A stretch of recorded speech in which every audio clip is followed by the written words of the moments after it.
नमस्कार, good evening, सभी को गुड इवनिंग, राधे राधे,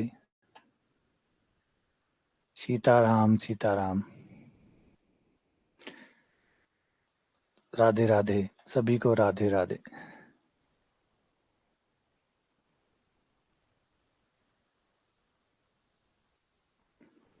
सीताराम सीताराम।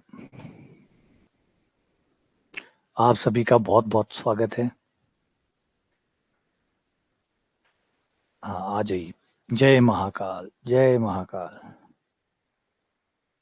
आज हम शुरू करने जा रहे हैं ग्रुप थ्योरी। आज हम स्टार्ट करने जा रहे हैं समूह सिद्धांत। कमाल का टॉपिक है, बहुत शानदार टॉपिक है, अल्टीमेट टॉपिक है।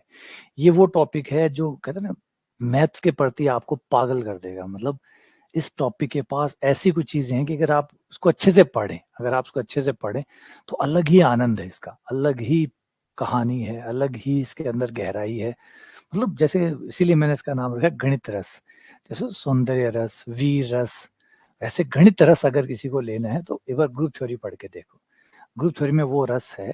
और कहते भी है, अगर ग्रुप थ्योरी को कोई ईमानदारी से पढ़ने लग जाए ना, तो फिर वो संत बन जाता है। फिर वो संत बन जाता है ना। आप कहते थे बहुत सारे मैथमेटिशियन ऐसे होते हैं जिनको किसी चीज से मतलब नहीं होता। तो आपको ये समझ में आ जाएगा कि ऐसा क्यों होता है। ऐसा क्यों होता है कि एक मैथमेटिशियन जो है, जो गहराई में उतरता है तो वो वैसे बन जाता है जैसे एक संत होता है, जिसको अपना कोई परिवार नहीं होता, कोई आगे पीछे ज्यादा चीजें फर्क नहीं डालती उसके जीवन में, ज्यादा पैसे उसको परेशान नहीं करते, ज्यादा जीवन की जो सफलताएं हैं वो ज्यादा उसके लिए मायने नहीं रखती। बस गणित और गणित गणित मायने रखने लग जाती है। तो वो आपको इस ग्रुप थ्योरी में एक झलक मिल जाएगी कि ऐसा इसमें क्या है। ऐसा जो हमारी एडवांस मैथमेटिक्स है उसमें ऐसा क्या है जो आपको अपने अंदर समाहित कर लेता है। यानी इसमें जाने के बाद में आपको ज्यादा भौतिक चीजों से फर्क नहीं पड़ता है। ऐसा क्या होता है इसके अंदर, उन सब की झलक आज आप लोगों को मिलेगी। तो उसके बारे में हम पढ़ेंगे। तो मूलभूत गणित की खोज जो है ये है। शानदार तरीके से पढ़ाऊंगा, बहुत अच्छे से पढ़ना आप लोग। समय लूंगा, थोड़ा समय इसमें मैं ज्यादा लूंगा ग्रुप थ्योरी में, क्योंकि मैं ईमानदारी से इसको आपको पढ़ाना चाहता हूँ।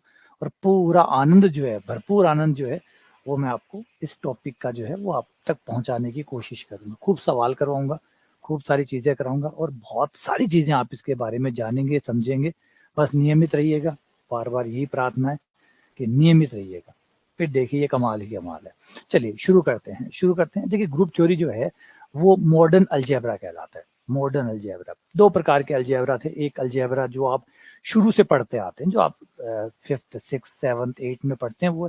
फिर एक अलजेब्रा और बनता है जिसको मॉडर्न अलजेब्रा कहते हैं। मॉडर्न अलजेब्रा में हमने बहुत कुछ नया खोजा, कुछ नया समझा, नया देखा, और एक नई गणित का रूपरेखा जो है वो हमने तैयार की, जिसको मॉडर्न अलजेब्रा कहा गया। अभी आप गंभीर मत होइएगा, धीरे धीरे जैसे जैसे पढ़ेंगे वैसे वैसे कहानी समझ में आती जाएगी, क्योंकि काफी गहराई है, काफी गहराई है। बस अभी आप यूं समझ लीजिए कि हमने गणित को दो भागों में बांटा है। एक तो है अलजेब्रा जो पुराना चलता आ रहा है, और एक है अब जो नया डाल रहे हैं मॉडर्न अलजेब्रा, आधुनिक बीज गणित। है ना, एक हो गई बीज गणित आपकी जो पुरानी वाली जो आप पढ़ते आ रहे हैं, एक है आधुनिक बीज गणित जो एडवांस है, शानदार है, कमाल की है, उसका नाम है मॉडर्न अलजेब्रा। तो मॉडर्न अलजेब्रा में बहुत सारी चीजें आती है, जैसे ग्रुप थ्योरी है, रिंग थ्योरी है, फील्ड थ्योरी है, मॉडुलस है, और वेक्टर अलजेब्रा है ना, जो लीनियर अलजेब्रा है। बहुत सारे और ढेर सारी ब्रांचेस है इसके अंदर आते हैं। इन सबको मिला के मॉडर्न अलजेब्रा। ठीक है। तो उसको समझने से पहले पहले आप जो ग्रुप थ्योरी को समझने के, वरना तो ग्रुप थ्योरी की मैं परिभाषा नहीं समझाना चाहता। ऐसे नहीं कि एक ग्रुप होता है, एक समुच्चय होता है, एक संक्रिया होती है, नहीं नहीं, वो नहीं, वो बात तो बाद की है। वो बातें बाद की है। पहले मोटिवेशन समझिए कि ग्रुप थ्योरी का एक्चुअल मोटिवेशन क्या है। ये क्यों आई है आपको पढ़ाने के लिए, और ये क्यों आ रहे हैं, इसलिए नहीं कि सवाल परीक्षा में आने वाले इसलिए हम पढ़ रहे हैं, नहीं। ये बड़ा छोटा कारण है। इससे बड़ा कारण ओब्वियसली बात है, आपके यहाँ पेपर में आती है इसलिए आप पढ़ रहे हैं। है ना, बहुत से लोग, बहुत सी दुनिया में बहुत सी जगह ऐसी होंगी जहाँ पे पेपर में नहीं आती होगी, फिर भी पढ़ते हैं, फिर भी पढ़ाई जाती है। तो ऐसा क्या कारण है, ऐसा इसमें क्या है, ऐसा कौन सा मैथ इसमें छुपा हुआ है जो जरूरी बनाता है इसको। तो कहानी को शुरू करते हैं। धीरे धीरे समझिएगा, अच्छे से जानने की कोशिश करिएगा।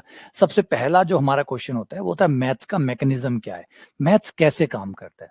सबसे पहला क्वेश्चन होता है मैथ्स मैकेनिज्म, हमारी गणित काम कैसे करती है। ये बड़ा इंपॉर्टेंट क्वेश्चन है। बहुत बहुत इंपॉर्टेंट क्वेश्चन है कि मैथ्स काम कैसे करती है। नॉर्मली लोग होते हैं मैथ्स होती है, नंबर्स होते हैं, इक्वेशंस होती है, फिर पहले आप नंबर पढ़ते हैं, फिर आप इक्वेशन पढ़ते हैं और मैथ्स ऐसे ही काम करते हैं। जवाब है ऐसे नहीं काम करती। इसकी कहानी को थोड़ा सा समझिए। इसे मैथ्स के मैकेनिज्म को समझने से पहले हमारे विज्ञान के मैकेनिज्म को समझना होगा कि हमारा विज्ञान कैसे काम करता है। विज्ञान में फर्स्ट फिजिक्स को ले लेते हैं। पहले आप फिजिक्स को समझिए कि फिजिक्स कैसे काम करता है और फिजिक्स को बनाया क्यों गया। इसलिए नहीं बनाया गया कि सेकंड ग्रेड का पेपर होगा, है ना।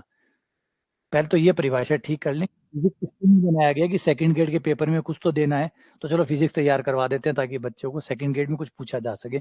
या फर्स्ट ग्रेड फिजिक्स पहले आई है, फर्स्ट ग्रेड रहे ना रहे, सेकंड ग्रेड रहे ना रहे, फिजिक्स तब भी रहेगी और फिजिक्स पहले भी थी, फिजिक्स बाद में भी रहेगी, है ना। तो पहले तो अपने दिमाग से निकाल दीजिएगा, आपको परेशान करने के लिए फिजिक्स या मैथ्स नहीं बनाई गई है ना। फिजिक्स या मैथ्स आपको परेशान करने के लिए या आपका पेपर में क्या पूछा जाए इसके लिए फिजिक्स और मैथ्स नहीं बनाई गई है। फिजिक्स और मैथ्स का उद्देश्य बहुत नेक और बहुत बड़ा है। सीधी सीधी बात करें तो फिजिक्स हमने बनाई है प्रकृति को समझने के लिए। इस प्रकृति को समझने के लिए ये हमसे पहले भी थी और हमारे बाद भी रहेगी। जैसे ब्रह्मांड है, ये हमसे पहले भी था और हमारे बाद भी रहेगा। तो जो प्रकृति है, जो नेचर है, उसको समझने के लिए हमने भौतिक जो चीजें हैं, जो भौतिक घटनाएं हमारे आसपास में होती है, जो फिनोमिना कहते हैं, जिन्हें हम फिनोमिना कहते हैं, घटनाएं कहते हैं, हमारे आसपास होती ही रहती है। हम ध्यान दे या ना दे, हमारे आसपास घटनाएं घटित होती रहती है। लेकिन हम में से कोई सिरफिरा आता है और उन घटनाओं पे सवाल उठाता है। हम में से कोई सिरफिरा आता है और घटनाओं पे सवाल उठाता है। फॉर एग्जाम्पल, सेव ऊपर से नीचे गिरा। सेव तो हमेशा ही नीचे गिर रहा था, न्यूटन से पहले भी नीचे गिर रहा था। ऐसा थोड़ी था कि न्यूटन से पहले सारे सेव ऊपर जा रहे थे, नहीं था ना। तो न्यूटन से पहले भी सेव नीचे गिर रहे थे, लेकिन वो पहला सिरफिरा था जिसने ये सवाल किया कि एप्पल नीचे क्यों आता है। पहला सिरफिरा था, है ना, जिसने ये सवाल किया कि नीचे क्यों आया, ऊपर क्यों नहीं गया। रिपीट कर रहा हूं, यहाँ पे ध्यान रखिएगा एक बात को कि उससे पहले भी फिजिक्स वैसे ही काम करती थी, प्रकृति वैसे ही काम करती थी। बस सवाल आपने तब उठाया पहली बार कि भाई सेम नीचे की तरफ क्यों गिरता है। दूसरा एग्जांपल ले तो आर्कमिडीज से पहले भी चीजें पानी में तैरती थी और डूबती थी। आर्कमिडीज से पहले भी चीजें पानी में तैरती और डूबती दोनों थी। लेकिन आर्कमिडीज वो पहले व्यक्ति थे जिन्होंने ये सवाल उठाया और उसका जवाब ढूंढा कि क्यों तैरती है, क्यों डूबती है। या ऐसा नहीं कि आर्कमिडीज से पहले हर चीज तैर रही थी, आर्कमिडीज के बाद में ही चीजें तैरनी और डूबनी शुरू हुई है। उससे पहले भी तैरती डूबती थी। प्रकृति को कोई फर्क नहीं पड़ा कि आपको अब ये पता चल गया कि कैसे डूबती है और कैसे तैरती है। उससे पहले भी प्रकृति वैसे ही काम कर रही थी, प्रकृति बाद में भी वैसे ही काम कर रही है। बस अब आपका ज्ञान बदल गया। पहले आपको ये लग रहा था कि पता नहीं क्यों, अब आपको ये पता है कि क्यों डूब रही है, क्यों तैर रही है। अब आपको पता है, अब आप ज्यादा समझदार हो गए हैं। अब आप समझने लग गए हैं कि पानी पे चीजों को तैराया कैसे जाए, क्या किया जाए कि वस्तुएं तैरेंगी। तो बस ये जो सवाल उठाए गए थे, घटनाएं तो होती रहती थी। मैंने कहा ना, चीजें पहले भी डूब रही थी, पहले भी तैर रही थी, चीजें नीचे की तरफ आ रही थी। प्रकृति में घटनाएं सदियों से घटित होती आ रही है। ये फिजिक्स जो है उनका इंतजार नहीं कर रही है, वो घटनाएं घटित होती है। तो जब घटनाएं घटित होती है तो हमारा जो विज्ञान है, विज्ञान की जो ब्रांच है फिजिक्स, वो उस घटना को समझने के लिए, समझाने के लिए, समझने और समझाने के लिए थ्योरी बनाती है। थ्योरी बनाती है। वैसे अपने आप में हम सब साइंटिस्ट हैं, थ्योरी हम लोग भी बनाते हैं, है ना। हम लोग भी थ्योरी बनाते हैं। जब बचपन में होते हैं तो मम्मी से पूछते हैं बिजली क्यों कड़कती है, तो मम्मी कहती है भगवान गुस्सा होते हैं तो वो बिजली कड़काते हैं। तो ऐसे कहानियां बनी हुई थी, बहुत सारी थ्योरीज हम बचपन में बनाते हैं। ढेर सारी थ्योरीज बनती है ना। कोई साइंटिस्ट बनाते हैं, कई हमारे मम्मी पापा बनाते हैं, और हम सवाल पूछते रहते हैं। वो कोई ना कोई, उनको नहीं पता होता तो वो कोई ना कोई थ्योरी बना के हमें चिपका देते हैं और कुछ दिन तक वो चलती रहती है। जैसे जैसे बड़े होते हैं समझ में आता है कि क्या गलत था क्या सही था। तो फिजिक्स घटनाओं को देखती है, उसको एक्सप्लेन करने के लिए थ्योरी बनाती है जो तार्किक रूप से सही हो, जिसमें तर्क हो, लॉजिक हो, जिसको सवालों के, जो आप सवाल जो पूछेंगे उन सवालों के जवाब उसके अंदर शामिल हो। जो भी सवाल आप आड़े टेढ़े उस घटनाओं से रिलेटेड जो भी सवाल पूछोगे, वो थ्योरी उन सबके बढ़िया से और बहुत अच्छे से तार्किक रूप से आपके सारे सवालों का जवाब दे देगी। लेकिन कई बार क्या होता है कि थ्योरियां बहुत सारी होती है और बहुत अच्छी अच्छी थ्योरियां होती है। एक मिनट।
तो थ्योरियाँ तो जो है वो बढ़िया से बढ़िया बनती रहती है और साइंटिस्ट जो है अलग-अलग तरीके से थ्योरियाँ बनाते भी रहते हैं। लेकिन थ्योरी सही है या गलत है, उसे जानने के लिए हम फिर आगे करते हैं एक्सपेरिमेंट। और एक्सपेरिमेंट हमें ये बताता है कि कौन-सी थ्योरी परफेक्ट है और कौन-सी गलत है। एक्सपेरिमेंट जो है, हमने एक्सपेरिमेंट किया, उस थ्योरी को वहाँ पे चेक किया, एक्सपेरिमेंट उसको बता देता है कि वो काम कर रही है या नहीं कर रही है। तो इससे हमें थ्योरी का जो है का हाँ या सही या गलत का पता लग जाता है और एक ये भी माना जाता है कि थ्योरी तब तक सही है जब तक एक्सपेरिमेंट उसके फेवर में आ रहे हैं। अगर मान लीजिए 50 एक्सपेरिमेंट है, वो आपकी थ्योरी को सपोर्ट कर रहे हैं, लेकिन 51वां एक्सपेरिमेंट आया और वो थ्योरी के विपरीत आ गया, तो उसी दिन आपकी थ्योरी खत्म हो जाती है। इसीलिए आप गौर करेंगे फिजिक्स लगातार चेंज होती रहती है। फिजिक्स लगातार चेंज होती रहती है। अभी तक जो भी थ्योरी थी, आपका पहला एक्सपेरिमेंट आया, उसने उसको सपोर्ट किया। फिर दूसरे एक्सपेरिमेंट ने भी सपोर्ट किया, तीसरे ने भी सपोर्ट किया, चौथे ने भी सपोर्ट किया। इस तरीके से लगातार आपका आता गया, आपकी थ्योरी सपोर्ट होती चलेगी। थ्योरी सपोर्ट होती चलती, अब मानते चले कि हाँ, थ्योरी सही है, हम चलाते रहे। लेकिन फिर कोई एक एक्सपेरिमेंट ऐसा आया जिसने कहा नहीं, ये गलत है। गलत है तो उस दिन वो थ्योरी सारी खत्म हो जाती है या फिर उसमें अमेंडमेंट आता है, उसमें सुधार आता है। ये लगातार चलता रहता है। बात समझ रहे? जैसे एक छोटा-सा एग्ज़ाम्पल ले लीजिए हंस का।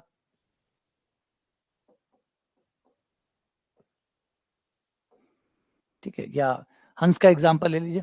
आप कहेंगे कि हंस जो है वो सफ़ेद कलर के होते हैं, है ना?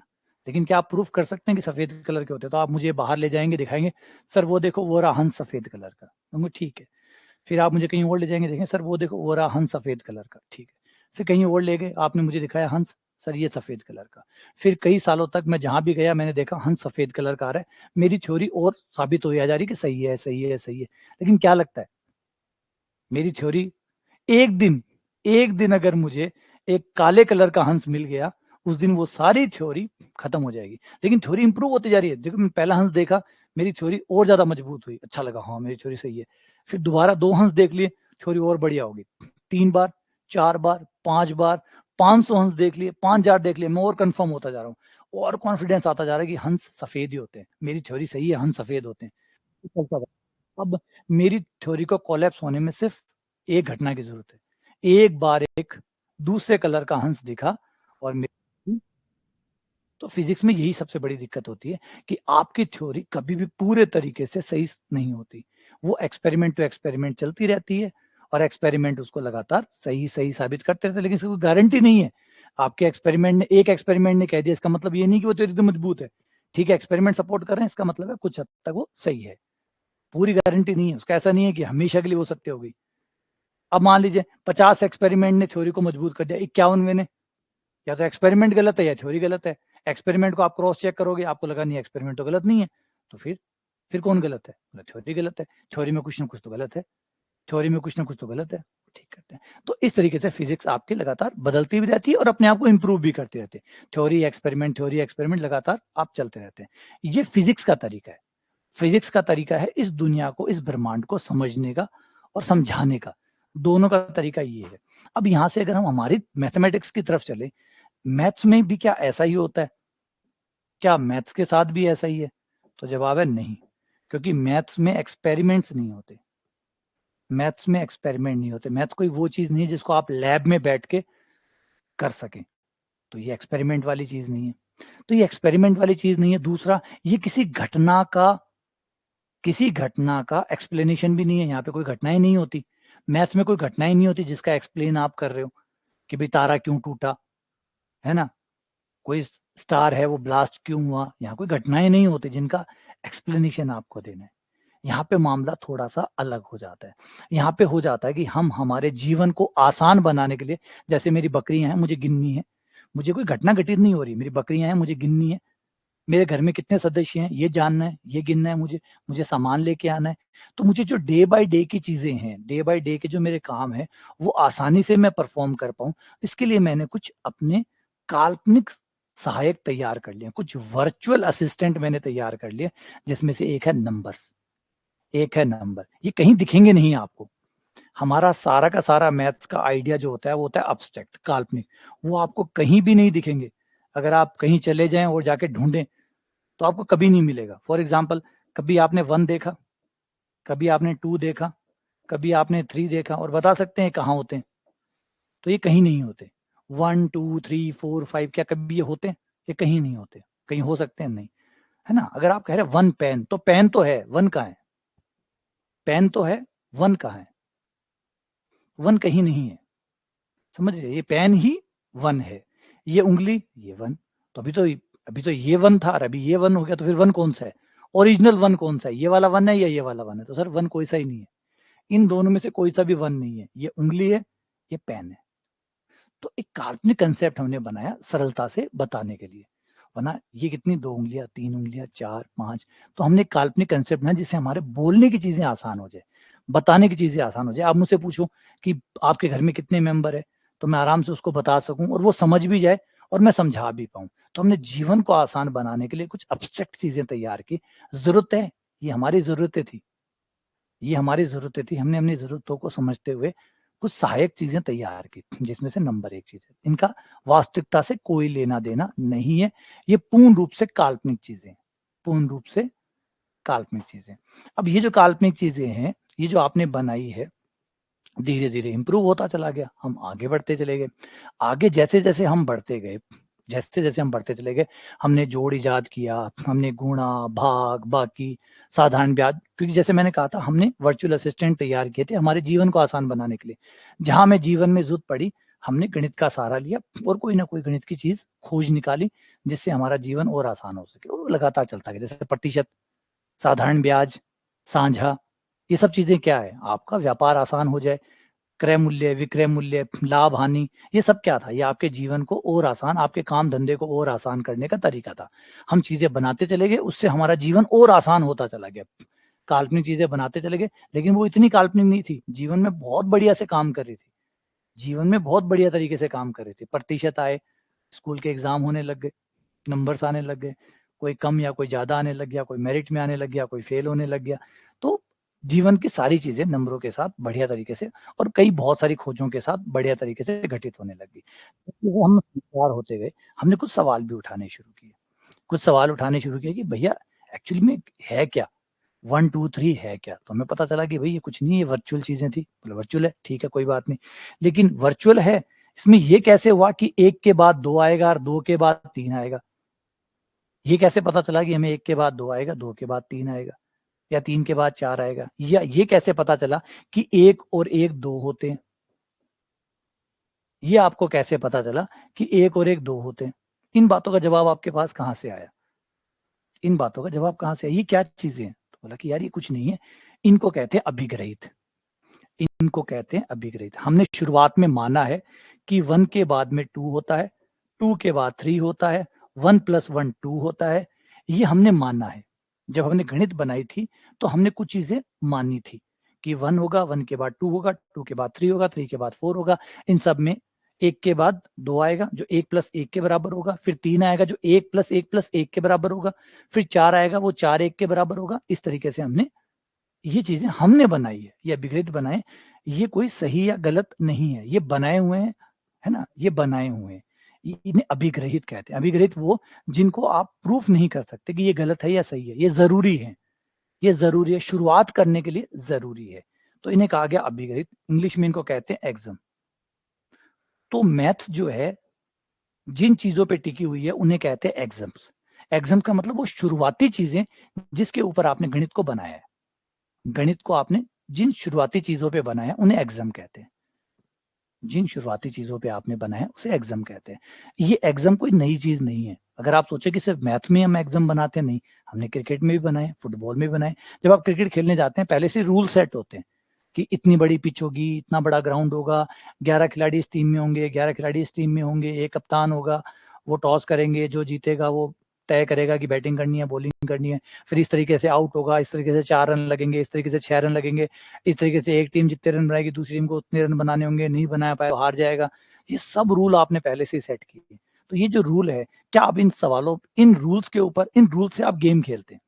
इन रूल से आप गेम खेलते हैं। लेकिन क्या कभी याद आता है कि आप इन रूल्स के ऊपर सवाल उठाते हैं? नहीं, आप रूल्स पे सवाल नहीं उठाते। कभी किसी प्लेयर को देखा है कि वो ये कहे कि कैच आउट को आउट क्यों कहते हैं? मैं नहीं मानूँगा कि कैच आउट को प्रूफ करके दो मुझे कि कैच आउट होना आउट होता है। या विकेट पे बॉल लग गई तो आउट होता है, मैं नहीं मानूँगा। तो मैं नहीं मानूँगा नहीं है यहाँ पे, मानना ही पड़ेगा। गेम जो है वो विद रूल्स होते हैं, रूल्स पहले से ही सेट होते हैं, बस आपको उन्हीं रूल के भीतर-भीतर खेलना होता है। उसी रूल्स के भीतर भीतर खेलना होता है। रूल्स सही या गलत नहीं होते, रूल्स सही या गलत नहीं होते, रिपीट कर रहा हूँ, फिर से सुन लीजिए, रूल्स सही या गलत से परे होते हैं। ये गेम को खिलवाने के लिए जरूरी है। सपोज करिए आपने 11 खिलाड़ी, आपने खिलाड़ियों को ग्राउंड में छोड़ दिया, कोई रूल्स नहीं है, क्या गेम हो सकता है? कोई रूल्स नहीं है, आपने कोई रूल नहीं बनाया, दो खिलाड़ियों ग्राउंड पे छोड़ दिया कि जाओ खेलो, जाओ खेलो। अब वो पूछेंगे क्या खेले? बस खेलो। बोले बताओ तो सही क्या खेले? नहीं बस कह दिया खेलो, कोई रूल नहीं है, खेलो, क्या खेलेंगे? तो रूल्स जो है वो गेम को डिफाइंड करते हैं। अगर आप रूल्स नहीं बनाएंगे तो गेम चलेगा नहीं। तो रूल्स सही और गलत से परे हैं, वो जरूरी चीजें हैं जिनको आप सही गलत पे मत नापिए। वो इसलिए कि गेम का होना जरूरी है। रूल्स में आप अमेंडमेंट कर सकते हैं, बदल सकते हैं, नए ला सकते हैं। अगर आपको एक टाइप के सेट ऑफ रूल्स नहीं पसंद है तो आप दूसरे टाइप के बना लीजिए। फुटबॉल के अलग रूल होते हैं, क्रिकेट के अलग रूल होते हैं। फुटबॉल में आप बड़ी बॉल से खेलते हैं, क्रिकेट में आप छोटी बॉल से खेलते हैं, दोनों के अलग अलग है। देखिए क्रिकेट में आप छोटी बॉल से खेलते हैं, उसका रूल है कि छोटी बॉल से खेला जाएगा, वहां बड़ी बॉल से खेलते हैं। तो दोनों ही गेम है, दोनों के रूल्स हैं। और अच्छा आपको ये भी नहीं पसंद है कि नहीं छोटी से भी नहीं खेलना, बड़ी से भी नहीं, मुझे इतनी बड़ी से खेलना है, तो ठीक है एक और गेम बना लीजिए, और एक गेम बना लीजिए, और एक गेम बना लीजिए। जैसे मन में आए वैसे रूल्स, रूल्स जरूरी है, ये बात तो आप समझ गए कि गेम खेले बिना, बचपन में आप कोई भी गेम खेलते थे तो कुछ तो रूल्स बनाते थे। कम बना लीजिए, बहुत कम बना लीजिए, रूल तो बनाने पड़ेंगे। क्योंकि रूल बनाए बिना कैसे पता चलेगा कि कौन जीतेगा और कौन हारेगा, कितने लोग खेलेंगे, कैसे खेलेंगे, ये सब रूल ही तो बताएंगे। कम रूल बन सकते हैं, बहुत कम रूल बना सकते हो, लेकिन बिना रूल के गेम नहीं चल सकता। तो रूल्स सही या गलत से परे होते हैं, उनको सही गलत में नहीं आंका जाता, वो शुरुआत होते हैं। अब कई मान लो हम में से कोई विरोध करे कि मैं नहीं मानता एक और एक दो होते हैं, बिल्कुल मत मानो। आप नहीं मानते, ठीक है, चलो कोई बात नहीं, आप कुछ और बना लो, कुछ और बना लो, कुछ और बना सकते हो। इस वाली गणित के अंदर, जैसे क्रिकेट में मैंने कहा क्रिकेट में फुटबॉल वाली बॉल होती है, तो क्रिकेट में फुटबॉल वाली, जो क्रिकेट में छोटी वाली बॉल है तो छोटी वाली बॉल। अब क्रिकेट में आप बड़ी बॉल से नहीं खेल सकते, क्रिकेट के अंदर रूल जो है वो छोटी बॉल का है, तो वहां छोटी बॉल से खेला जाएगा। आपको बड़ी बॉल से खेलना है तो जाके फुटबॉल खेल लो, और बड़ी से खेलना है तो कोई अपना खुद का गेम बना लो। अब क्रिकेट को खराब मत करो, अब क्रिकेट में जाके माथापच्ची मत करो कि नहीं खेलूंगा क्रिकेट लेकिन छोटी बॉल से नहीं खेलूंगा, इतनी बड़ी बॉल से खेलूंगा। ये ना कर सकते, फिर उस गेम को खराब ना करो। वो गेम अपने रूल्स पे चल रहा है, उसको चलने दो। जैसे एक और एक, हमारे रियल नंबर में एक और एक दो होते हैं, तो ये ठीक है, हमने बनाए, ऐसा नहीं कि एक और एक होता है। अगर आप बूलियन अलजेब्रा में जाएंगे, अगर आप बूलियन अलजेब्रा में जाएंगे या बूलियन नंबर्स पे जाएंगे, तो आप देखेंगे कि वहां एक और एक होता है, वहां दो नहीं होता। चल रहा है ना, वहां एक होता है, वहां दो नहीं होता। आपके रियल नंबर में एक और एक दो होता है, बूलियन अलजेब्रा में एक और एक होता है, वहां एक चल रहा है, कोई दिक्कत नहीं। अगर आपको कुछ और चाहिए कि भैया एक और एक मैं 5 लाना चाहता हूँ, ठीक है, अपनी एक गणित बना लीजिए, और 1 + 1 वहां 5 होता होगा, वहां 5 हो जाएगा। तो गणित खुली है, ये वो चीज नहीं है जो एकदम बंधा हुआ है कि बस यही एक प्रकार है, दूसरे प्रकार का नहीं हो सकता। समझे, यहाँ सारे की सारी चीजें आपकी टिकी हुई है एग्जाम के ऊपर, सबकी सब चीजें टिकी हुई है एग्जाम के ऊपर। यहाँ आप एग्जाम सेट करते हैं, जो मन में आए जैसा है वैसा सेट कर लीजिए, और फिर उस एग्जाम पे हम चीजों को बनाते हुए चले जाते हैं, उन एग्जाम पे बनाते हुए चले जाते हैं। इसीलिए जो आपका बाकी साइंस है, फिजिक्स है, केमिस्ट्री है, बायोलॉजी है, इन्हें कहते हैं एविडेंस बेस्ड, इन्हें कहा जाता है एविडेंस बेस्ड। यहाँ पे चीजों को तभी माना जाता है जब आप उसके लिए एविडेंस लाते हैं। आपको एक्सपेरिमेंटल प्रूफ लाने पड़ते हैं, चाहे आपकी थ्योरी कितनी भी अच्छी हो। यहां आपको वो नहीं चाहिए होता है, यहां आपको तो बस आपको एग्जाम्स बनाने हैं। कोई गणित गलत या सही नहीं होती, यहाँ कोई गलत या सही नहीं होती, क्योंकि यहाँ कोई एक्सपेरिमेंट ही नहीं होता। यहाँ कोई गलत नहीं है। जैसे मैंने कहा 1 + 1 एक भी होता है, 1 + 1 2 भी होता है, दोनों चल रहे हैं, दोनों चल रहे हैं, आराम से चल रहे हैं। जैसे फुटबॉल बड़ी बॉल से खेला जा रहा है, क्रिकेट छोटी बॉल से खेला जा रहा है, किसी को दिक्कत नहीं है, किसी को दिक्कत नहीं है, आराम से खेला जा रहा है। क्रिकेट में भी लोग मजे कर रहे हैं, फुटबॉल में भी मजे कर रहे हैं। तो गणित जो है वो एक अलग ही आनंद है। यहाँ पे आपका सही भी बहुत से तरीके का है, सही भी बहुत से तरीके का है, और सही भी बन जाएंगे, और भी बन जाएंगे, ढेर सारे सही और बना सकते हो आप। और किसी एक सही को दूसरे सही से कोई प्रॉब्लम नहीं है। विराट कोहली फुटबॉल देखने चले जाएंगे और रोनाल्डो क्रिकेट देखने आ जाएंगे, किसी को कोई दिक्कत नहीं है। हमें, हम हमारे गेम खेल रहे हैं, आप अपने खेलो। दोनों ही नहीं पसंद है तो तीसरा बना लो। और दुनिया में कितने खेल हैं आप जानते भी हैं, कितने खेल के हैं, हम भी बना लेते हैं। बचपन में छोटे थे तो खुद के गेम बना लेते थे, खुद के रूल सेट करके गेम बना लेते थे, गेम हो जाता था। तो कितने गेम बनाए जा सकते हैं, बस उतनी कितनी गणित बनाई जा सकती है, अनगिनत गणित जो है वो बनाई जा सकती है। यहाँ पे कुछ भी गलत वाला कहीं है ही नहीं कंसेप्ट, सारा कंसेप्ट है एग्जाम्स का, सिर्फ एग्जाम्स बनाइए। तो यही हमें बहुत सरप्राइज करता है, मैथ्स का जो पार्ट है वो हमें सरप्राइज करता है कि यार फिर ये एग्जामेटिक है, कोई कैसे भी बना सकता है, अपनी अपनी गणित बना सकता है, लेकिन आगे जाके नेचर इसको मान कैसे रहा है, प्रकृति इसको मान कैसे लेती है, प्रकृति इसे मान कैसे लेती है, ये हमारे द्वारा बनाई गई चीज है, हम इसको बनाते हैं, हमारे द्वारा तैयार की गई चीज है, तो प्रकृति इसको कैसे मान लेती है। प्रकृति को मानना हमारी बाध्यता है, प्रकृति को मानना हमारी बाध्यता है, लेकिन हमारी मानना प्रकृति की बाध्यता कब से होने लग गई। मतलब प्रकृति मुझे किसी, मतलब बाहर जा रहा हूँ, बारिश रुक गई, बोला नहीं बारिश नहीं होगी, भाई साहब बाहर जा रहे हैं, भाई साहब बाहर जा रहे हैं इसलिए बारिश रुक गई, कि नहीं नहीं अमित जी आज बाहर निकले, आज बारिश नहीं होगी। क्या ये पॉसिबल है? क्या ये पॉसिबल है कि प्रकृति मेरे लिए बाध्य हो जाए कि अच्छा आज अमित जी को बाहर काम है तो बारिश रुक जाएगी? नहीं होगा ना, नहीं होगा ना। हाँ बारिश हो रही है, मैं रुक जाऊं कि नहीं यार बारिश हो रही है, मैं नहीं जा रहा बाहर, आज आज का प्रोग्राम कैंसिल, ये हो सकता हूँ। प्रकृति को मानने के लिए मैं बाध्य हूँ, प्रकृति मुझे मानने के लिए बाध्य नहीं है। लेकिन देखने को ये मिलता है कि जो गणित हमने बनाई है वो प्रकृति में घटित हो रही है, वो प्रकृति में घटित हो रही है, यानी प्रकृति उसे मान रही है, उसको फॉलो कर रही है। तो ये कमाल की बात है कि ये कैसे हुआ, ये कैसे हुआ कि एक ह्यूमन मेड चीज, एक इंसानों द्वारा बनाई गई चीज प्रकृति पे काम कर रही है, प्रकृति उसको फॉलो कर रही है, उसको मान रही है। इसका मतलब या तो कोई चमत्कार है या कोई जबरदस्त चीज है, कुछ ऐसा है जो अपने आप परे है हमारी समझ के कि हमने क्या बना डाला, मजाक मजाक में सही पता नहीं क्या बना डाला, प्रकृति बाध्य हो गई, है ना। तो ये चीजें बड़ी चमत्कारी, आगे अभी इसके और भी बात करेंगे।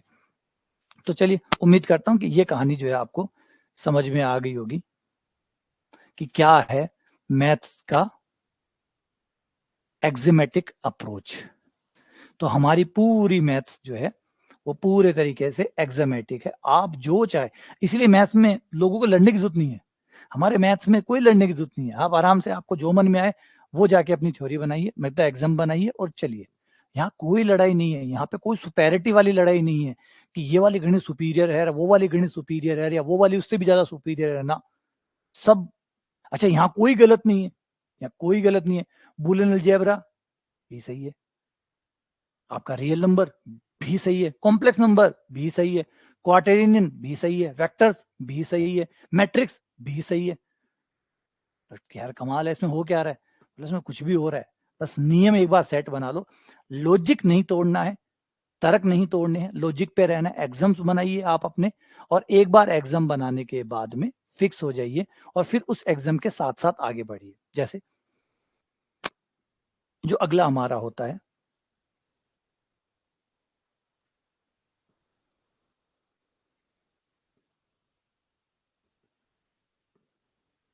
एक मिनट,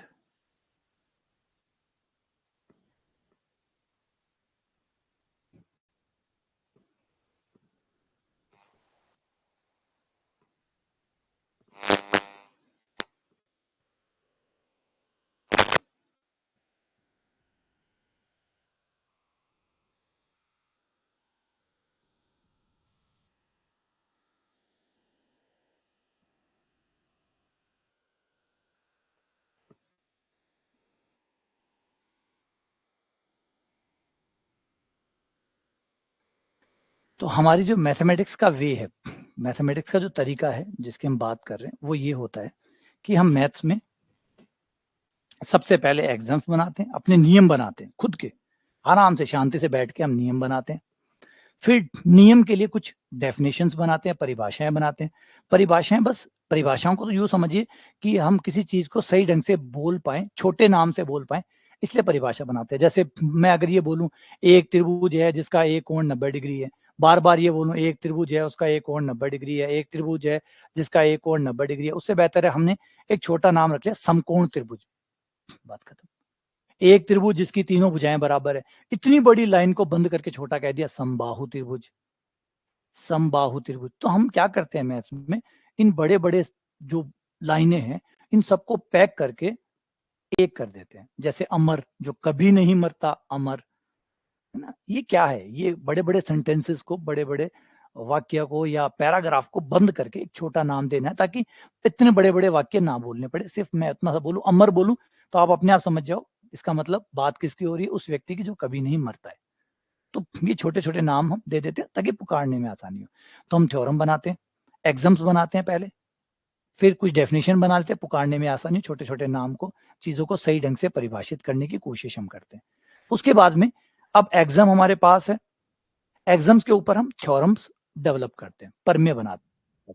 जैसे भी आप देखिए क्रिकेट के रूल फिक्स है, क्रिकेट के रूल फिक्स है। अब खिलाड़ी क्या करते हैं, नए नए शॉट लेके आते हैं, नियमों को नहीं तोड़ते, नियमों को नहीं तोड़ते, नियमों के भीतर भीतर रहकर कलाकारी दिखाते हैं, नियमों के भीतर रह रह के कलाकारी, नियमों को बिना तोड़े, नियमों को बिना तोड़े, उन्हीं नियमों का इस्तेमाल करते हुए वो नई नई चीजें ढूंढते हैं। ऐसे खेलेंगे, ऐसे चौका मार रहे हैं, ऐसे छक्का मार रहे हैं, इस नियमों को नहीं तोड़ रहे हैं। रिपीट कर रहा हूं, नियमों को नहीं तोड़ रहे हैं, नियमों का ही फायदा उठा रहे हैं और नई नई चीजें, नया नई कलाकारी, नई नई रचनात्मक चीजें वो लेके आ रहे हैं, जिसको हम थ्योरम कहते हैं। गणित में भी यही होता है, थ्योरम बनाते हैं आप, उन्हीं एग्जाम्स के ऊपर थ्योरम बनाते हैं, मतलब और चीजें खोजते हैं। जैसे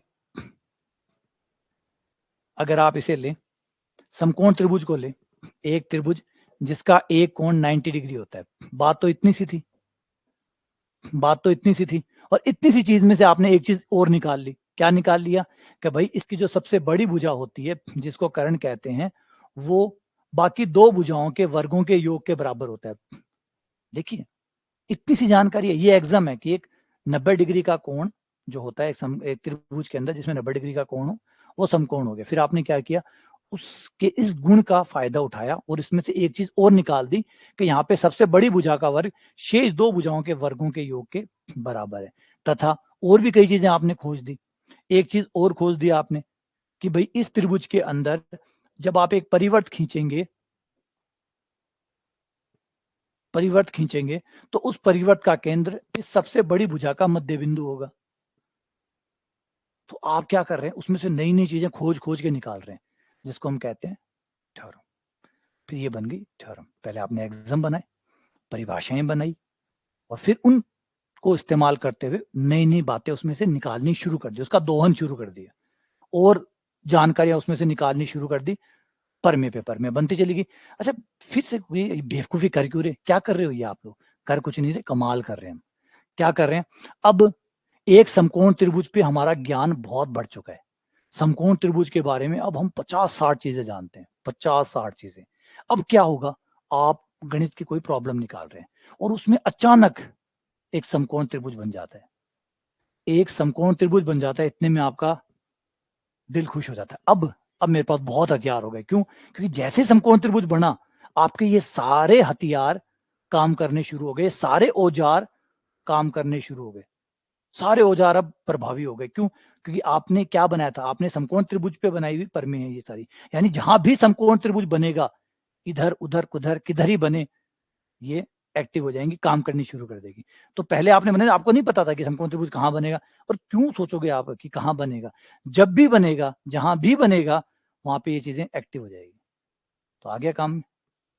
तो ये मैथ्स का तरीका होता है। तो मैथ्स क्या करता है, पहले से ही जरूरत पड़ेगी तब पड़ेगी, हम पहले से ही एग्जाम डेफिनेशन और थ्योरम बना के रख लेते हैं। फिर उनको जब भी जरूरत पड़े तो भैया तोप खाना तैयार है, ले जाओ, तोप खाना तैयार है, यहाँ बंदूकें हैं, यहाँ पे तोप हैं, यहाँ पे सारी चीजें हैं, जिसको जरूरत पड़े ले जाना। हो गया। यही आप ग्रुप थ्योरी में करते हैं। ग्रुप थ्योरी में आप क्या करते हैं, एग्जाम बनाएंगे, हम डेफिनेशन बनाएंगे, थ्योरम बनाएंगे। अब कोई पूछता है कि ग्रुप थ्योरी कहाँ काम आती है, गणितज्ञ इतना नहीं सोचते कि कहाँ काम आती है। हमने तोप खाना बना रखा है, जिसको जरूरत हो ले जाना, जिसको जरूरत हो ले जाना। और हमें अपने अनुभव से एक बात पता चली है कि गणित की कोई भी चीज कभी बेकार नहीं गई, कभी भी कोई भी गणित में बनाई गई चीज बेकार नहीं गई। प्रकृति अपने आप ही उसको कहीं ना कहीं काम में ले लेती है। कोई ना कोई प्राकृतिक घटना होती है जिसको गणित के कोई ना कोई इक्वेशन के द्वारा समझाया जा सकता है, ऑटोमेटिकली वो गणित में जाके जुड़ जाएगी। हमें कोई टेंशन नहीं, आप तो बेवकूफाना से बेवकूफाना हरकत गणित में करो, अजीब से अजीब एग्जाम्स बनाओ, गणित में आप कैसी भी उच्च स्तरीय बेवकूफियां करो, प्रकृति में वो कहीं ना कहीं घटित होती हुई मिल जाएगी। प्रकृति अपने आप बाध्य है उसको रिफ्लेक्ट करने में, अजीब लगेगा लेकिन प्रकृति में अपने आप हो जाती है।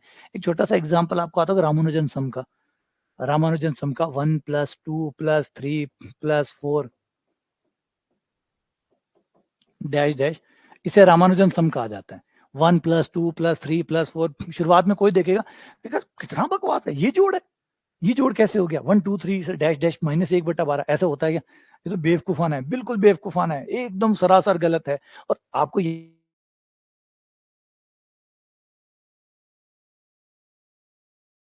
नहीं आ रहा था कि यार ठीक है, उन्होंने जो किया वो लॉजिकल था, बाकायदा उन्होंने लॉजिकली प्रूफ किया है, गणितीय कोई गलती उसमें नहीं है, उसमें कोई भी गणितीय गलती नहीं है, सब कुछ परफेक्ट है। लेकिन सबको ये लगा कि यार गणितीय रूप से सही होने का मतलब ये थोड़ी कि प्रकृति में भी ये बेवकूफी जो गणितीय रूप से सही है वो प्रकृति में भी कहीं घटित हो जाएगी, किसी को भी यकीन नहीं था कि ये होगा। फिर उनके लगभग लगभग 50 साल बाद में, उनकी डेथ के 50 साल बाद में क्वांटम फिजिक्स में ये चीज काम करने लगी। वहां पे ये वर्क करती है, यार ये तो यहाँ पे काम आ गए, यहाँ पे तो ऐसे ही काम करती है, यहाँ पे यही वाला जोड़ काम करता है, ये जो रामानुजन वाला ये जो बेवकूफाना जोड़ है ना, यही काम करता है, वो आपका नॉर्मल वाला जोड़ काम नहीं करता है यहाँ पे। यहाँ पे आपका वो जो नॉर्मल वाला जोड़ है 1 + 1 2 वाला, वो यहाँ पे काम नहीं करता। अगर आप क्वांटम फिजिक्स के स्पेशल केसेस में जाएंगे तो वहां आप जाके देखेंगे कि वहां 1 और 1 2 काम नहीं करता, वहां पे ये बेवकूफी काम करती है। तो अजीब लगेगा कि ये कैसे चक्कर हो गया यार, इसका मतलब गणित में आप बस गणितीय रूप से आप चीजों को सही बना दो, फिर प्रकृति अपने आप ही वो कहीं ना कहीं घटित होता वो आपको दिखा देगी, तो आपको टेंशन नहीं करनी है ना। अच्छा, फिर आप ये सोचो कि यहाँ पे एक चीज समझने की बात है, दुनिया सिर्फ एक प्रकार से जोड़ से नहीं बनी हुई है, तो गणित ने हमारा रास्ता पहले भी खोल दिया था। गौर करो, गणित ने हमारा रास्ता पहले ही खोल दिया था। गणित ने इसीलिए कहा था कि आप अनंत प्रकार के जोड़ बना सकते हैं, अनंत प्रकार के जोड़ बना सकते हैं। कहाँ कभी कोई जोड़ काम करेगा, कभी कोई जोड़ काम करेगा, कभी कोई जोड़ काम करेगा। एक प्रकार के जोड़ से दुनिया नहीं बनी हुई है, अलग अलग प्रकार के जोड़ से दुनिया बनी हुई है, अलग अलग प्रकार से। जैसे आप फिजिक्स आप देख लो, जब आप सदिश पढ़ते हैं, जब आप लोग सदिश पढ़ते हैं तो हम आप लोगों को पढ़ाते हैं कि ये रहा कोई पिंड, और इस पिंड पर हमने एक तो 5 न्यूटन का बल लगाया और एक 7 न्यूटन का बल लगाया। तो हम आपसे पूछें कि टोटल कितना हुआ, तो आप फट से कह दोगे कि सर 5 और 7 12 हो गया। मैं पूछूं टोटल कितना हुआ, तो आप कहेंगे सर 5 और 7 12 हो गया। और मैं कहूंगा बिल्कुल सही हुआ, ठीक है। 5 और 7 कितना हुआ, तो आप कह देंगे सर 12 हो गया, 5 + 7 = 12। लेकिन अगर मैं थोड़ा सा सवाल में करेक्शन कर दूं, थोड़ा सा चेंज कर दूं, हल्का सा, बाकी सब चीजें वैसी की वैसी रखूंगा, ये रहा पिंड, और इस बार मैंने ये किया कि इस बार 5 का बल इधर लगाया और 7 का बल इधर लगाया। अब मैं दोबारा आपसे पूछूं कि 5 + 7 कितना होगा, क्या अभी भी उतना ही होगा जितना पहले था? क्या पहले जितना था अभी भी उतना ही होगा? क्या ये दोनों स्थितियां सेम है? क्या अभी भी 5 और 7 12 ही आएगा? तो आप कहेंगे नहीं नहीं सर 12 नहीं आएगा, इस बार सर 12 नहीं आएगा, इस बार 12 से कम आएगा। तो फिर पिछली बार तो 12 आ रहा था, अब 12, अब नहीं आएगा, अब 12 नहीं आएगा। अच्छा, थोड़ा सा और चेंज कर दें, थोड़ा सा और चेंज कर दें, अगर 7 यहां ले लूं और 5 यहां ले लूं और दोबारा पूछूं कि 5 और 7 अब कितने होंगे, तो इस बार आपके 5 और 7 कुछ और हो चुके, अब कुछ और हो जाएंगे, इस बार 5 और 7 कुछ और होंगे। तो इसका मतलब है 5 और 7 12 आना एक स्थिति है, एक स्थिति ऐसी है जब 5 और 7 12 होते हैं, लेकिन हमेशा 5 और 7 12 होते हैं, ये बेवकूफी है। ये बेवकूफी है जब कोई ये कहे कि 5 और 7 हमेशा 12 होते हैं। तो गणित जो है ना वो आपको ये सिखाती है, विवेक सिखाती है कि एक प्रकार का ही नहीं होता सत्य, अनेक प्रकार का हो सकता है, अनेक प्रकार का हो सकता है। 5 और 7 कभी 12 भी हो सकते हैं, कभी 11 भी हो सकते हैं, कभी 9 भी हो सकते हैं, कभी 8 भी हो सकते हैं। पकड़ के मत बैठो, पकड़ के मत बैठो, आपका 5 और 7 कितना भी हो सकता है, अलग अलग परिस्थिति वश वो चेंज हो जाएगा और सब सही है। क्या 12 गलत है? बोला नहीं गलत है, इस केस में 12 सही है, इस केस में कुछ और सही है, इस केस में कुछ और सही है। तो अलग अलग स्थिति में अलग अलग होता है। तो आपको ये समझना होगा कि जोड़ नहीं बदला है, आप ये पकड़ के बैठ जाओ कि 5 और 7 तो 12 ही होता है। ये गलती गणित जो है वो आपको समझाते कि नहीं ऐसा कुछ नहीं है, होते हैं 12, बिल्कुल होते हैं 5 और 7 12, लेकिन हमेशा नहीं होते। ठीक है ना। चलो और एक एग्जांपल ले लेते हैं, मान लीजिए चुनाव का एग्जांपल ले लो, बहुत अच्छा एग्जांपल रहता है मेरा। चुनाव का एग्जाम्पल ले लो कि दो पार्टीज है, आम आदमी पार्टी और कांग्रेस, मान लीजिए दोनों मिलकर चुनाव लड़ लेती है, और दिल्ली का ले लेते हैं, आम आदमी पार्टी जब मान लीजिए अकेले लड़ती है, तो सपोज करो उसको 30 सीटें मिलती है, और कांग्रेस को मान लो 20 सीटें मिलती है, और कांग्रेस और आम आदमी पार्टी ने तय कर लिया कि इस बार हम दोनों मिलके चुनाव लड़ेंगे। मिलके चुनाव लड़ेंगे तो उसका फायदा ये होगा कि 50 तो 30 तो इसके पास है, 20 मेरी आती है, 30 आम आदमी पार्टी की आती है, 20 मेरी आती है, मान लो 70 आ गई, तो 70 आ गई, 50 आ गई, टोटल 70 है, 50 आ गई तो हमारी बहुमत की सरकार हमारी बन जाएगी, हम मुख्यमंत्री बाद में डिसाइड कर लेंगे किसको बनाना है। मान लो हाइपोथेटिकल है, अभी ऐसा कुछ नहीं है, लेकिन मान लो अगर ये करें तो क्या लगता है 30 और 20 का जोड़ कितना होगा? अब तो थोड़ा समझो कि 30 और 20 का जोड़ क्या 50 होगा? तो डिपेंड करता है, आप कह नहीं सकते, आप कह नहीं सकते। क्यों नहीं कह सकते? क्योंकि कुछ वोटर्स ऐसे हैं जो कांग्रेस से नाराज है और वो आम आदमी पार्टी को वोट देते हैं, कुछ ऐसे हैं जो आम आदमी पार्टी से नाराज होकर कांग्रेस को वोट देते हैं, लेकिन जब दोनों साथ में लड़ेंगे तो फिर वो किसी को भी वोट नहीं करेंगे। तो ये जो नंबर है, ये नंबर बिगड़ भी सकता है, घट भी सकता है, ज्यादा भी हो सकता है, कोई भी कुछ नहीं कह सकता। चुनाव कराने के बाद ही पता चलेगा कि 30 और 20 का जोड़ कितना होना है, 30 और 20 टोटल कितने होंगे, ये तो चुनाव के बाद ही पता चलेगा। समझे बात? 30 और 20 का जोड़ कितना होता है? तो आप कहोगे 50, नहीं, 50 एक बार में 50 होता है, लेकिन इस केस में तो आपको बाद में ही पता चलेगा। हो सकता है 30 और 20 का जोड़ 40 भी हो जाए, 35 भी हो जाए, 18 भी हो जाए, हो सकता है कि 30 और 20 का जोड़ 60 भी हो जाए, ऐसा भी हो सकता है। वोटर्स है, जोड़ बिगाड़ सकते हैं, 30 और 20 का जोड़ अलग नई प्रकार का जोड़ बना दे कि 30 और 20 60 हो गए। तो समझिए बात को कि जो चीज समझने लायक है वो है कि आप जिसे जोड़ मानते हैं वो एक प्रकार का जोड़ है, इसका मतलब ये नहीं कि वो सारे प्रकार के जोड़ हैं। और भी प्रकार के जोड़ संभव हो सकते हैं, और प्रकार के जोड़ भी जीवन में घटित होते हैं, और भी प्रकार के जोड़ जो है वो आपके जीवन में घटित होते हैं। ठीक है, चलो आगे बढ़ रहे हैं, कहानी में बहुत सारी चीजें हैं जो करनी। चलो आगे बढ़ते हैं। तो अब ये जो मैथ्स है, ये जो आगे बात करते हैं कि मैथ्स जो है उसके फाउंडेशन में क्या है। मैथ्स का व्हाट इज मैथ्स फाउंडेशन? जो आपका मैथ्स है, क्योंकि हमने ये तो कह दिया कि एग्जाम्स जो है वो बेस में होते हैं, जैसे उसमें थ्योरी बेस होती है। अगर आप उसमें जाएंगे, फिजिक्स में जाएंगे, केमिस्ट्री में जाएंगे, तो वहाँ थ्योरी सबसे इंपॉर्टेंट होती है। थ्योरी होती है, पहले आप थ्योरी बनाते हैं, फिर एक्सपेरिमेंट उसको क्रॉस चेक करते हैं कि वो सही है या गलत है। तो अब यहाँ पे शुरू होती है हमारी कि भाई फाउंडेशन, जो मैथ्स की फाउंडेशन है वो क्या है। तो अगर हम देखेंगे हमारा पूरा मैथ्स जो है वो तीन चीजों पे टिका हुआ है, नंबर्स, नंबर्स, इक्वेशंस और ज्योमेट्री। और गौर करिए, आपको शुरुआती शिक्षा इन्हीं की है। शुरुआती शिक्षा जो आपकी होती है वो इसी बात की होती है, पहले आपको नंबर पढ़ाते हैं, ज्योमेट्री पढ़ाते हैं, फिर इक्वेशन पढ़ाते हैं। और गौर करिए कि फिर कुछ बदला ही नहीं है, बस ये तीन ही चीजें जिससे आपकी पूरी गणित बनी हुई है। आपकी पूरी गणित में इन तीनों का ही मिक्सअप है। कहीं नंबर ज्यादा है, इक्वेशन और ज्योमेट्री कम है, कहीं इक्वेशन ज्यादा है, नंबर और ज्योमेट्री कम है, कहीं ज्योमेट्री बहुत है, नंबर इक्वेशन कम है। इनका तीनों के मिक्स से बनता है। जैसे हम कहते हैं हमारे दुनिया के सारे कलर्स, जितने भी कलर्स हैं, आप RGB से बना सकते हैं, रेड, ग्रीन और ब्लू से। इन तीन कलर से आप दुनिया का कोई भी कलर बना सकते हैं। पढ़ते हैं ना आप कि अभी जो हमारे जितनी कंप्यूटर की स्क्रीन है और है, उसमें अगर 16 मिलियन कलर है, 16 मिलियन का मतलब 1.6 करोड़, 1.5 करोड़ कलर जो है वो सिर्फ तीन कलर से ही बनते हैं, RGB। आप तीन कलर मिक्स करते हैं, अलग अलग अनुपात में मिक्स करते हैं, और अलग अलग अनुपात में इन तीन कलर को मिक्स करके आप दुनिया का कोई भी कलर बना सकते हैं, कोई भी कलर।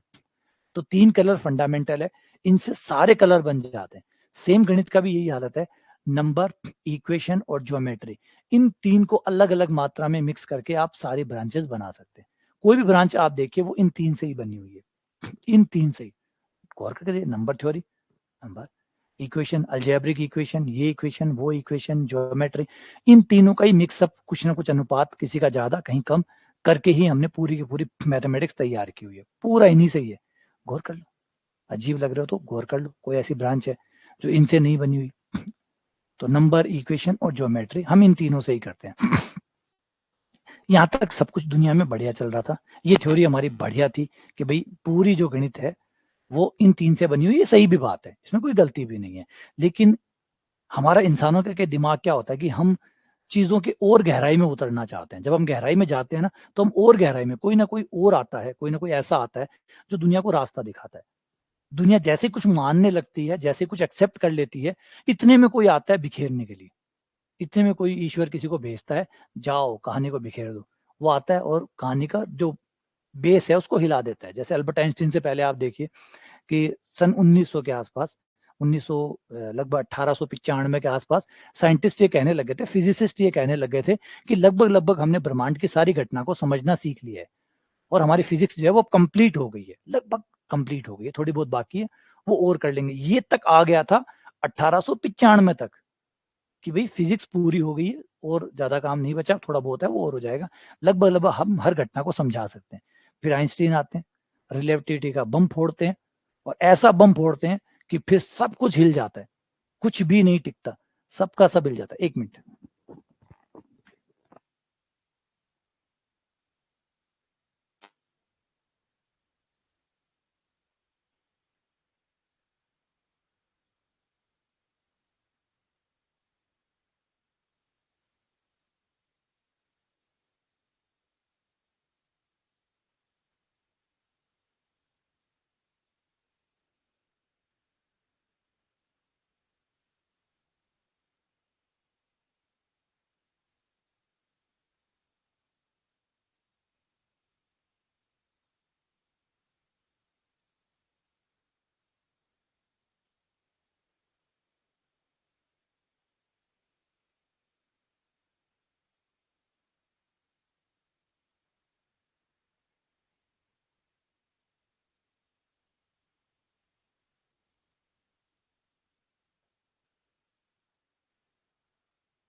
हाँ, तो फिर उसके बाद में, अच्छा मेरी आवाज़ आ रही है? 1 मिनट, हाँ, ठीक है। तो फिर ये था कि ये सब चीज़ें बढ़िया तरीके से चल रही थी, सब कुछ शानदार था। लेकिन फिर जैसे मैंने कहा कि कोई आएगा और आके सब कुछ बिखेर देगा, क्योंकि बिखेर इसलिए देगा क्योंकि गहराई थी। कोई कभी इंसान को ऐसे महसूस ही नहीं होने देंगे कि हम चरम पे पहुँच गए हैं और हमने पूरे ब्रह्मांड को जान लिया। ऐसी फीलिंग कभी आने ही नहीं देते। कोई ना कोई आता है, आके सारी चीज़ें खोल देता है, दोबारा से नए सिरे से स्टार्ट करना पड़ता है। तो यहाँ पे भी कहानी कुछ ऐसी थी, एक बंदा आता है और आप अजीब लगेगा लेकिन आपको सुन के कि एक 17 साल का लड़का, सिर्फ एक 17 साल का आता है जिसका नाम है एवरेस्ट गेलियोस। उस समय ये फ्रेंच रिवॉल्यूशन का टाइम था, एक क्रांतिकारी, ठीक है, क्योंकि इसकी फैमिली जो है पॉलिटिकल मूवमेंट में काफ़ी एक्टिव थी। आप शक्ल से भी देख सकते हैं, बहुत छोटा-सा लड़का था और टोटल एज देख सकते हैं, यानी 21 साल टोटल उम्र इसकी रही थी। टोटल 21 साल तक ये रहे थे धरती पे और अद्भुत, अद्भुत, अद्भुत, अद्भुत और कमाल था ये बंदा। कमाल इसलिए था कि ये देखिए बड़े जो बड़े चंचल टाइप के बच्चे होते हैं, बड़े शैतान टाइप के बच्चे होते हैं, भगवान ने दिमाग उन्हीं को दे देता है। वो जो चंचल होते हैं ना, दिमाग उनको खूब देता है। ये बड़ी विचित्र विडंबना है। जो बहुत गोलू-मोलू होते हैं, उनके पास दिमाग भी कम होता है। जो जितने शुद्धे हुए, जितना मतलब भोला ढाला टाबर हुए ना, मन भगवान दिमाग भी कम देवे। जिसका खुरापाती हुए, बदमाश हुए, है ना, 3 तलाम हुए, मगर दिमाग भी बहुत ज़्यादा देवे भगवान। तो ये जो थे, ये बचपन से ही, शुरू से ही स्कूल एजुकेशन इनकी जगह बहुत-बहुत कम थी। स्कूल एजुकेशन ज़्यादा थी नहीं। ज़्यादातर मूवमेंट्स में एक्टिव रहते थे। फ्रेंच रिवॉल्यूशन का टाइम था, रिवॉल्यूशन में पार्टिसिपेट करते थे। गुंडागर्दी करना, बदमाशी करना, ये मामूली जो चीज़ें थी, ये बहुत ज़्यादा करते थे। अपने जीवन के अंदर इनको जेल भी जाना पड़ा, जेल में भी रहे। लेकिन दिमाग बहुत था, दिमाग शानदार था। सबसे पहले जो ग्रुप का कांसेप्ट आता है, वो इसी बंदे से आता है। इसी बंदे ने सबसे पहले ग्रुप के कांसेप्ट को कॉइन किया था और ऐसा कांसेप्ट दिया, किसी ने भी यकीन नहीं किया। क्योंकि 17 साल का बच्चा है, अगर कुछ ऐसा करता है तो बड़ा अजीब लगता है। सबको लगता है यार ये क्या, ग्रुप का क्या मतलब है? ये कुछ 4-5 एग्ज़ाम बना दिए, ग्रुप बना दिया, यार ये क्या सेंस है इसका? बेकार है ये सारी चीज़ें। उसने कहा नहीं, ये बहुत काम की चीज़ है, आप इसको देखो। लेकिन किसी ने नहीं माना और आपको यकीन नहीं होगा कि उस समय जो टॉप मोस्ट मैथमेटिशियन थे, उसमें से लाप्लास थे, लांगराज थे, फोरियर थे उस समय, कोशी थे, उस समय ये जाइंट उस समय खड़े थे। और जब गैलियोस ने अपना जो पेपर था, अपना जो रिसर्च था, वो उनके सामने रखा, किसी ने भी एक्सेप्ट नहीं किया।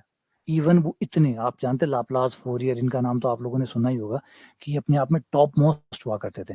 तो इन लोगों को भी ये लगा कि ये बकवास है, कोई काम का नहीं है, इसका कोई अर्थ ही नहीं है, ये पता नहीं क्या बना के लाया और इसका कोई मतलब ही नहीं है, क्या एग्जामेटिक, क्या थ्योरी, मैथ्स को तो थ्योरी बना के रख दिया इसने। तो कोई एक्सेप्टेंस नहीं है, पूरे तरीके से खारिज हो गया। तो लेकिन इन्होंने फिर भी उसको अपने काम को जारी रखा और जारी रखते रखते गैलियोस थ्योरी बनाई। एक आती है आगे ग्रुप थ्योरी में, एक एडवांस लेवल की थ्योरी आती है जिसको आप गैलियोस थ्योरी कहते हैं। हो भगवान, इसको तो पढ़ना ही लगभग नामुमकिन है। पढ़ाते हैं एमएससी में, लेकिन आज तक मैंने कोई नहीं देखा कि कोई इसको पढ़ के जाता हो। गैलियोस थ्योरी के नाम से थ्योरी आती है ग्रुप थ्योरी में। ये आपको एटलीस्ट इस थ्योरी को पढ़ने के लिए आपकी एमएससी आप फाइनल ईयर या फर्स्ट ईयर में होनी चाहिए। बीएससी में आपको ये पढ़ाई ही नहीं जा सकती, इतनी ज्यादा एडवांस है। इवन एमएससी में भी आज किसी बच्चे को आप पढ़ाओगे ना तो हाथ खड़े कर देते हैं। आज भी अगर आप गैलियोस थ्योरी को अगर एमएससी में किसी बच्चे को पढ़ाते हो तो कहता है सर और कहीं से पढ़ लूंगा, गैलियोस थ्योरी रहने दो, बस ये टॉपिक रहने दो। उसकी थ्योरम देखोगे ना आप तो ऐसे हालत खराब हो जाएगी, इतनी इतनी डेप्थ। अगर आप लोगों ने कभी देखा हो, एमएससी में नहीं देखा हो तो एक बार जाके अपना वहम जरूर निकालिएगा गैलियोस थ्योरी। सोचिए, ये आज की बात नहीं है, ये आज से लगभग लगभग 200 साल पहले, और 17 साल का बच्चा है, 17 साल का बच्चा है और गैलियोस थ्योरी देके जाता है, जिसको आज भी यानी 250 साल बाद भी, 200 साल लगभग तो हो ही गए, 200 साल बाद भी एमएससी, जो हम इतना एडवांस सिविलाइजेशन हो गए हैं, पढ़ने में इतने अच्छे हो गए हैं, इतना बढ़िया टीचर्स भी हो गए हैं, उसके बावजूद भी आज भी हमारा एमएससी का बच्चा इसको ढंग से पचा नहीं पाता गैलियोस थ्योरी क्या है। ये एक 17 साल के बच्चे ने दी होगी, जिसे आप कल्पना कर सकते हैं कि इसका दिमाग का स्तर क्या रहा होगा, कितना गजब तरीके से स्तर रहा होगा दिमाग का। फिर 1832 के अंदर, मैंने पहले कहा ना कि इंटेलिजेंट था, नो डाउट, लेकिन चंचल था, मूवमेंट में बहुत एक्टिव था। लास्ट में एक लड़ाई करता है, लड़ाई के अंदर इसकी डेथ हो जाती है। ड्यूल जिसको कहते हैं, ड्यूल में क्या होता था कि लड़ते थे, साबित करने के लिए, अपने आप को सही साबित करने के लिए लड़ा करते थे। जब कोई बहस हो जाती थी ना, बहस होने के बाद में बहस को बहस में कौन जीता कौन हारा ये तय करने के लिए गोलियां चलाते थे। तू सामने खड़ा हो जा, मैं तेरे सामने हो जाऊं, फिर एक बीच में से एक कपड़ा गिराया जाएगा, फिर गोलियां चलानी है। जो जिंदा बच गया वो सही है, जो मर गया वो गलत है। देखो कितना सिंपल तरीका है। अभी अगर हमारे बीच में अगर ये चीजें हो तो हम तो कह देंगे भैया हार ही मान लूंगा गोलियां नहीं चलानी। पहले सोचो ड्यूल कितने भारी होते थे। पहले जो ड्यूल होते थे वो ऐसे होते थे, मतलब बहस इतनी बड़ी होती थी, आदमी से भी बड़ी है, आदमी से भी बड़ी बहस है, मतलब मरने को तैयार है, हार मानने को तैयार नहीं है। और आमने सामने खड़े होके बंदूक लेके तैयार हो जाते थे कि ठीक है गोली मारेंगे, जो मर जाएगा, और जो बच जाएगा, जो बच जाएगा वो सही, जो मर गया वो गलत, बात खत्म।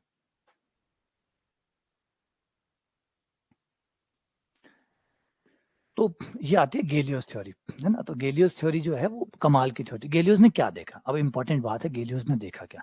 गैलियोस ने देखा कि जब आप इनको तीन बोल रहे हैं ना, जब आप इनको तीन बोल रहे हैं, इन तीन के अंदर भी एक कॉमन चीज है। इन तीनों के अंदर नंबर हो, चाहे इक्वेशन हो, चाहे ज्योमेट्री हो, इन तीनों के अंदर एक बेसिक पार्ट है। जैसे हम कहते हैं कि दुनिया भर के जितने भी इंसान हैं, जितने भी जानवर हैं, जितने भी पेड़ पौधे हैं, सबके सब अंदर के एक कॉमन चीज है कि सब एटम से बने हुए हैं। सब के सब एटम से बने हुए हैं, हर चीज एटम से बनी हुई है। और एटम जो है वो इलेक्ट्रॉन, प्रोटॉन और न्यूट्रॉन से बना हुआ है। प्रोटॉन न्यूट्रॉन आगे जाके क्वार्क से बने हुए हैं।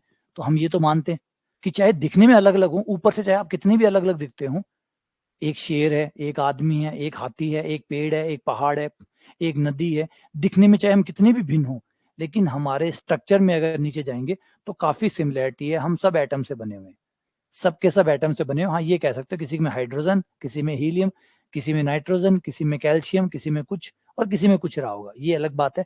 लेकिन बने हमारे जो फंडामेंटल है वो एटम ही है, एटम से ही हम बने हुए हैं। तो ऐसे ही आपके जो नंबर्स है, इक्वेशंस है, ज्योमेट्री अलग अलग है, लेकिन इनके अंदर भी एक कॉमन चीज है, वो है सिमेट्री। एक कॉमन चीज है सममिति, जिसे सिमेट्री कहते हैं। क्या है वो सिमेट्री, थोड़ा सा मुश्किल है, तो मैं इसको सरल भाषा में इसको कर देता हूं ताकि आप लोगों को जरा आसानी से समझ में आ जाए। पहले हम नंबर्स का एग्जांपल लेते हैं।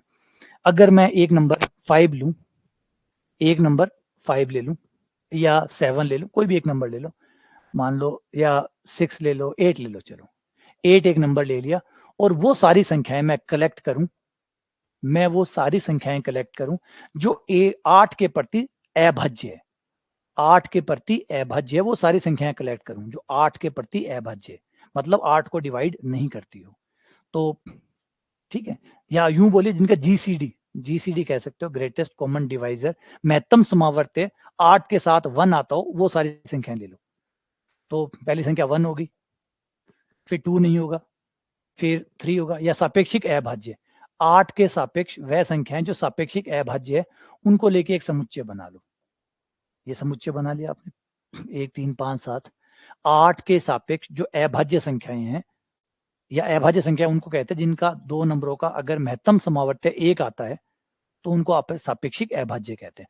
तो 8 के सापेक्ष जो अभाज्य संख्याएं हैं वो है 1 3 5 और 7, ये नंबर लें और इन नंबरों को अगर आप मोड 8 के साथ संक्रिया है गुणन 8, गुणन 8 क्या होता है, गुणन 8 का मतलब होता है आप दोनों नंबरों की गुणा करेंगे, गुणा करके 8 का भाग देंगे, 8 का भाग देने के बाद जो शेषफल बचेगा वो आपका आंसर होगा, जो शेषफल आएगा वो आपका आंसर होगा। मैं भी ज्यादा डिटेल में नहीं जाना चाहता, जब आप टॉपिक पढ़ेंगे तो समझ में आ जाएगा, अभी तो सिर्फ मैं जस्ट एग्जांपल आपको समझाना चाहता हूँ।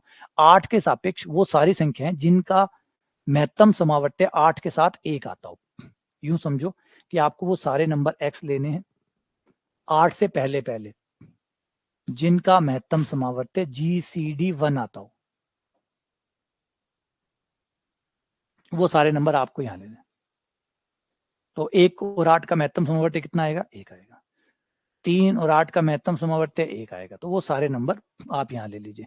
और यहाँ 8 के साथ आप देखेंगे तो कुछ चीजें ऐसी है जो यहाँ पे भी नजर आएगी, नीचे और आ जाओ।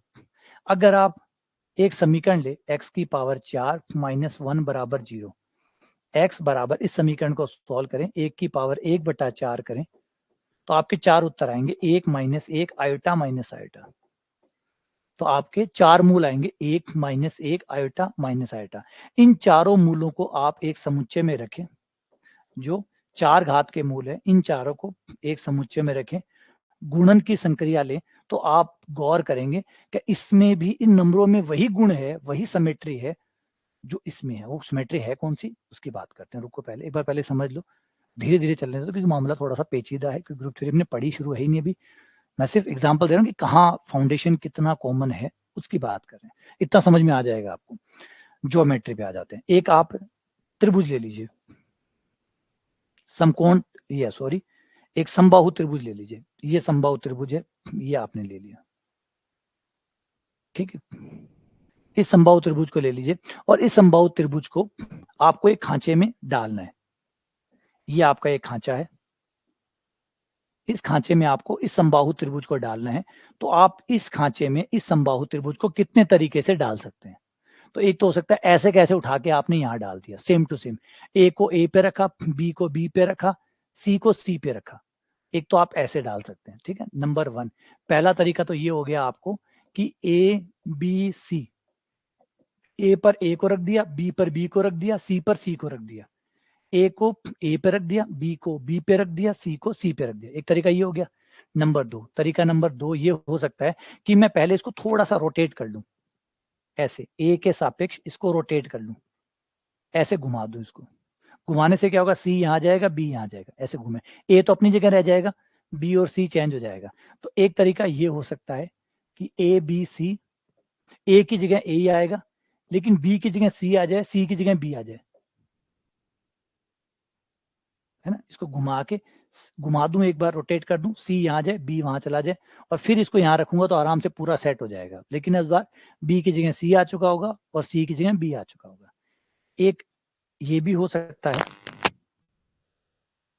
ऐसे घुमाऊं तो बी को अपनी जगह रहने दूं, सी को यहां ले आऊं, ए को यहां ले आऊं, सी तू यहां आ जा, ए तू यहां चला जा।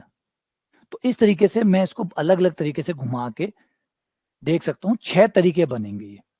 ये 6 तरीके बनेंगे। इन 6 तरीकों में मैं अपने इस त्रिभुज को यहाँ पे रख पाऊंगा। ऐसा करने के बाद भी मैं इसको रख पाऊंगा। तो इन्हें हम कहते हैं, अलग अलग को नाम दे देते हैं। एक को नाम F1, एक को नाम F2, एक को नाम F3, एक को नाम F4, एक को नाम F5 और एक का नाम F6। ठीक, ये 6 नाम दे दिए। अब इन 6 चीजों में आप कुछ चीजें कॉमन देखेंगे। देखिए, एक ज्योमेट्री की प्रॉब्लम है, एक इक्वेशन की प्रॉब्लम है, एक नंबर की प्रॉब्लम है, तीनों ही अलग अलग प्रॉब्लम है। लेकिन देखो कमाल की बात क्या है, कमाल की बात कुछ कॉमन है। नंबर एक, इसमें से आप कोई भी संख्या ले लीजिए, संक्रिया ले लीजिए और हल करके देखिए, आपका आंसर हर बार अंदर ही आएगा। आपका आंसर हर बार अंदर ही आएगा, बाहर नहीं जाएगा। नंबर दो, ये ट्राई यहां पे भी कर सकते हो, यहां पे भी आप ये ट्राई कर सकते हो। इनमें से कोई भी दो नंबर उठाइए, गुणा करिए, वापस यहीं आओगे, बाहर नहीं जाओगे। ये चीज यहाँ पे भी ट्राई कर सकते हो। यहाँ पे भी कोई भी दो F1 F2 उठाइए, संक्रिया करवाइए, इन्हीं में से कोई ना कोई आ जाएगा। मतलब पहले मैं इसको ऐसे घुमा दूं और फिर ऐसे घुमा दूं, तो कोई ना कोई इन्हीं में से कुछ ना कुछ बन जाएगा, इन्हीं में से कोई ना कोई बन जाएगा। अगर मैंने F1 का मतलब सपोज करो ऐसे घुमाना है और F2 का मतलब ऐसे घुमाना है, तो F1 F2 दोनों करूंगा तो इन्हीं में से कोई ना कोई F के बराबर आ जाएगा, इन्हीं में से ही कोई ना कोई के बराबर आ जाएगा। ये गुण तीनों में पाया गया, जबकि एक तो ज्योमेट्री की प्रॉब्लम है, एक इक्वेशन की प्रॉब्लम है, एक नंबर की प्रॉब्लम है। चलो दूसरी घटना की बात कर लेते हैं। एक दूसरी घटना है, दूसरी घटना ये है कि यहां पर मैं कोई भी दो नंबर लूं, पहले उनकी संक्रिया करूं, फिर तीसरे नंबर को संक्रिया कराऊं, या पहले सेकंड और थर्ड को संक्रिया करा के फिर फर्स्ट को संक्रिया कराऊं, तीनों ही केस में बराबर आएगी। नंबर तीन बात, इन तीनों में ही एक अवयव ऐसा है जिसके साथ किसी को भी संक्रिया करवा दो कोई फर्क नहीं पड़ेगा, तीनों में है। इसमें 1 है, इसमें 1 है, इसमें वो शुरुआत वाला है, ABC वाला। नंबर 4, यहां पे हर प्रक्रिया की उल्टी प्रक्रिया भी आपको मिलेगी। मतलब अगर एक ABC को घुमाता है तो दूसरा C को वापस B बना देगा। अगर आपने एक बार ऐसे घुमाया तो एक बार वापस ऐसे घुमा दो, वापस वही मिल जाएगा। यानी हर प्रक्रिया की रिवर्स प्रक्रिया यहीं पर है, हर प्रक्रिया की रिवर्स प्रक्रिया भी यही है।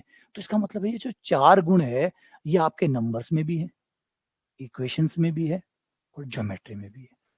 यानी ये जो 4 चीजें हैं, ये पैकेट जो है, ये आपको नंबर्स में भी पाया जा रहा है। इससे कोई फर्क ही नहीं पड़ रहा कि आप समुच्चयों में नंबर्स ले रहे हैं या इक्वेशंस ले रहे हैं या ज्योमेट्री ले रहे हैं, ये 4 रूल फॉलो हो रहे हैं। इसका मतलब है एक फंडामेंटल चीज जो है वो हमारे गणित की कोर में पाई जाती है। हमारे गणित जो है उसके कोर में एक फंडामेंटल चीज पाई जाती है जिसका नाम है सिमेट्री। और ये जो सिमेट्री है, इसी का नाम पड़ गया ग्रुप। इसीलिए ग्रुप जो है वो इस बात से आजाद है कि आप नंबर पढ़ रहे हैं या इक्वेशंस पढ़ रहे हैं या ज्योमेट्री पढ़ रहे हैं, आप कुछ भी पढ़िए, आपको ग्रुप मिल ही जाएंगे, आपको ग्रुप मिल ही जाएंगे।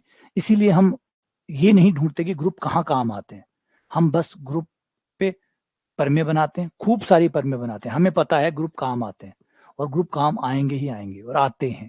अगर आप क्वांटम मैकेनिक्स को देखें तो क्वांटम मैकेनिक्स में ग्रुप का इस्तेमाल सबसे ज्यादा होता है। अगर आप केमिस्ट्री को देखें तो केमिस्ट्री के अंदर जो एडवांस केमिस्ट्री है, क्रिस्टलाइजेशन, उसमें ग्रुप थ्योरी का इस्तेमाल होता है। तो बहुत सारी ऐसी चीजें हैं जहाँ पे ग्रुप का इस्तेमाल होके ही रहेगा, क्योंकि ये फंडामेंटल है, ये बेसिक है, ये आपके फंडामेंटल का भी फंडामेंटल है।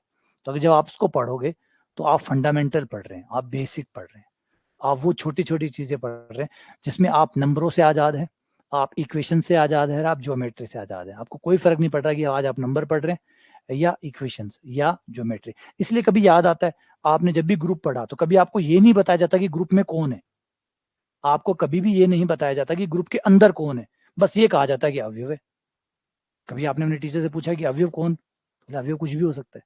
इसीलिए ग्रुप जो है वो कोई पर्टिकुलर नहीं है कि आप नंबर थ्योरी पढ़ रहे हैं या इक्वेशंस पढ़ रहे हैं या ज्योमेट्री पढ़ रहे हैं, नहीं, ये वो चीज है जो सब पे एक समान रूप से काम करेगी। ये है ग्रुप थ्योरी की ताकत। यहाँ पढ़ने का मतलब है आपको बेसिक। अच्छा, बात करते हैं कि फिर ग्रुप थ्योरी हमारे लिए इतना जरूरी क्यों हो जाता है, ग्रुप थ्योरी हमारे लिए इतना जरूरी क्यों हो जाता है। जैसे कि मैंने शुरुआत में बताया था कि जो एवरेस्ट गैलियोस है वो गैलियोस थ्योरी बना के गए, और गैलियोस थ्योरी बनाने के बाद में एक दुखंत घटना में इनकी डेथ हो गई।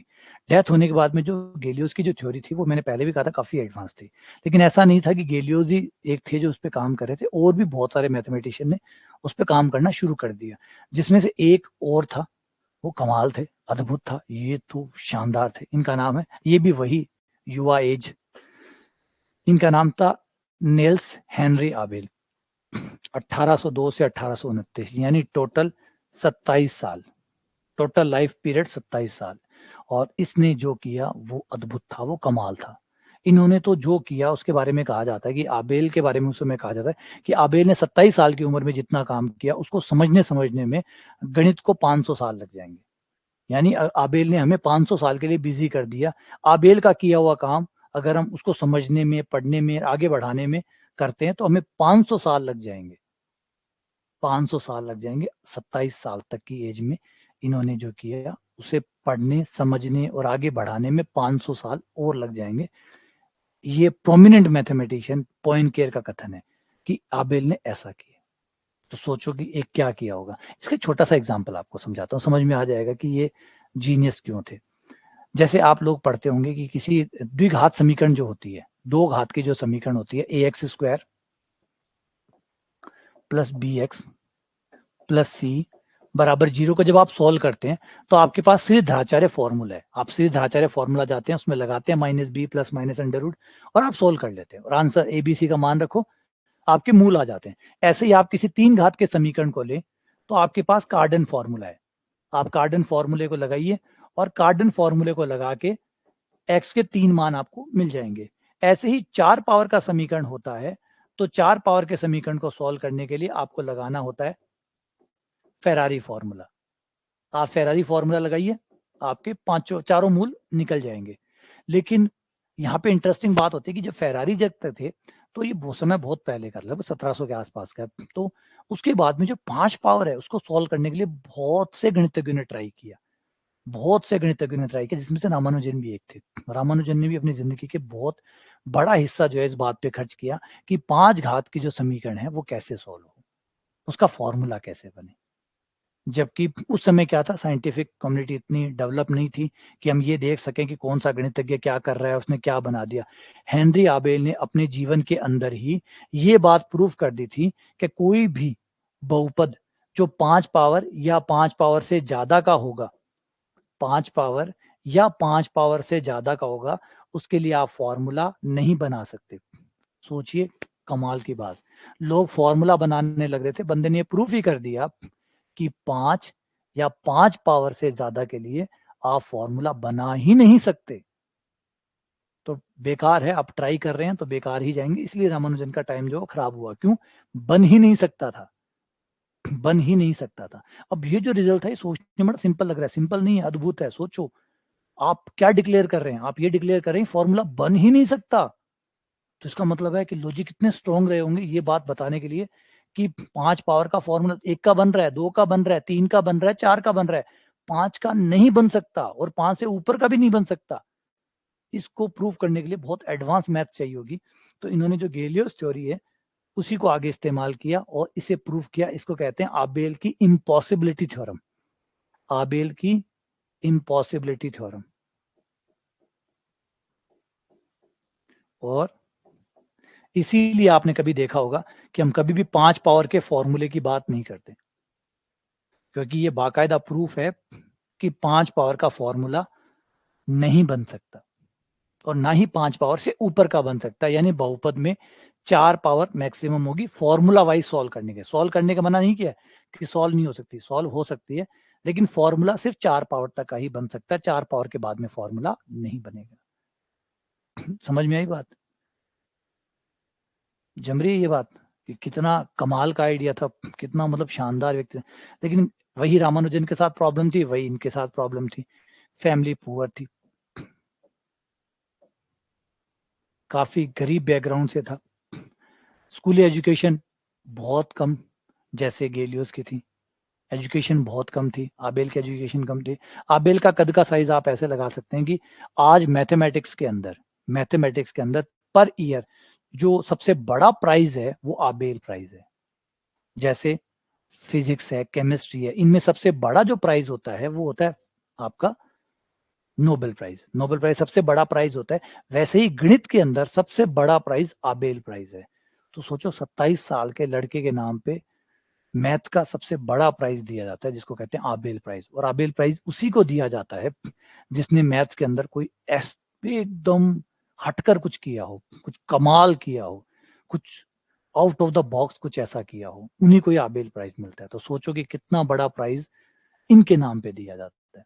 तो आप समझ सकते हैं कि कितना कमाल के मैथमेटिशियन रहे होंगे और क्या रहा होगा, यानी एज जो है जस्ट ए नंबर, जब कहते हैं ना आप एज जस्ट ए नंबर, तो age really just a number, है ना। तो जैसे रामानुजन के बारे में हम कहते हैं कि रामानुजन जीनियस थे, हाँ रामानुजन बिल्कुल जीनियस थे, लेकिन ऐसे जीनियस और भी पैरेलली बहुत सारे हैं, और उसमें से 4 जो है ना, टोटल 4 है मेरे जो फेवरेट है, उसमें से एक गैलियोस, ये बच्चा शरारती बच्चा, एक ये मेरा फेवरेट है, कमाल है ये, इसके बारे में ज्यादा जानने को नहीं मिलता क्योंकि है नहीं।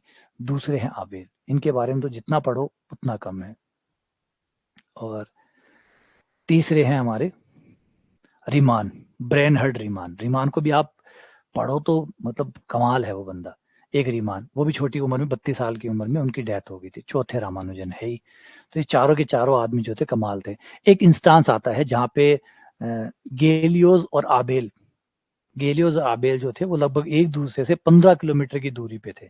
तो एक बुक है मैन ऑफ मैथमेटिक्स, उसमें जिक्र किया है उन्होंने, ईटी बेल ने, ईटी बेल उसके राइटर है, ईटी बेल ने जिक्र किया है कि अगर मुझे कोई मतलब समय में पीछे जाने दे, मुझे टाइम में पीछे जाने दे, तो मैं सिर्फ एक बात चाहूंगा कि एक बार गेलियोस जो थे वो आबेल से मिल लेते, एक बार गेलियोस और आबेल आपस में मिल लेते, सिर्फ एक बार मिल लेते ये दोनों, तो शायद अगर ये दोनों उस समय एक बार मिल लेते, एक बार इनकी मुलाकात हो जाती, तो दुनिया की आज दिशा बहुत अलग होती, बहुत कुछ बदल जाता अगर वो उस समय दोनों मिल जाते।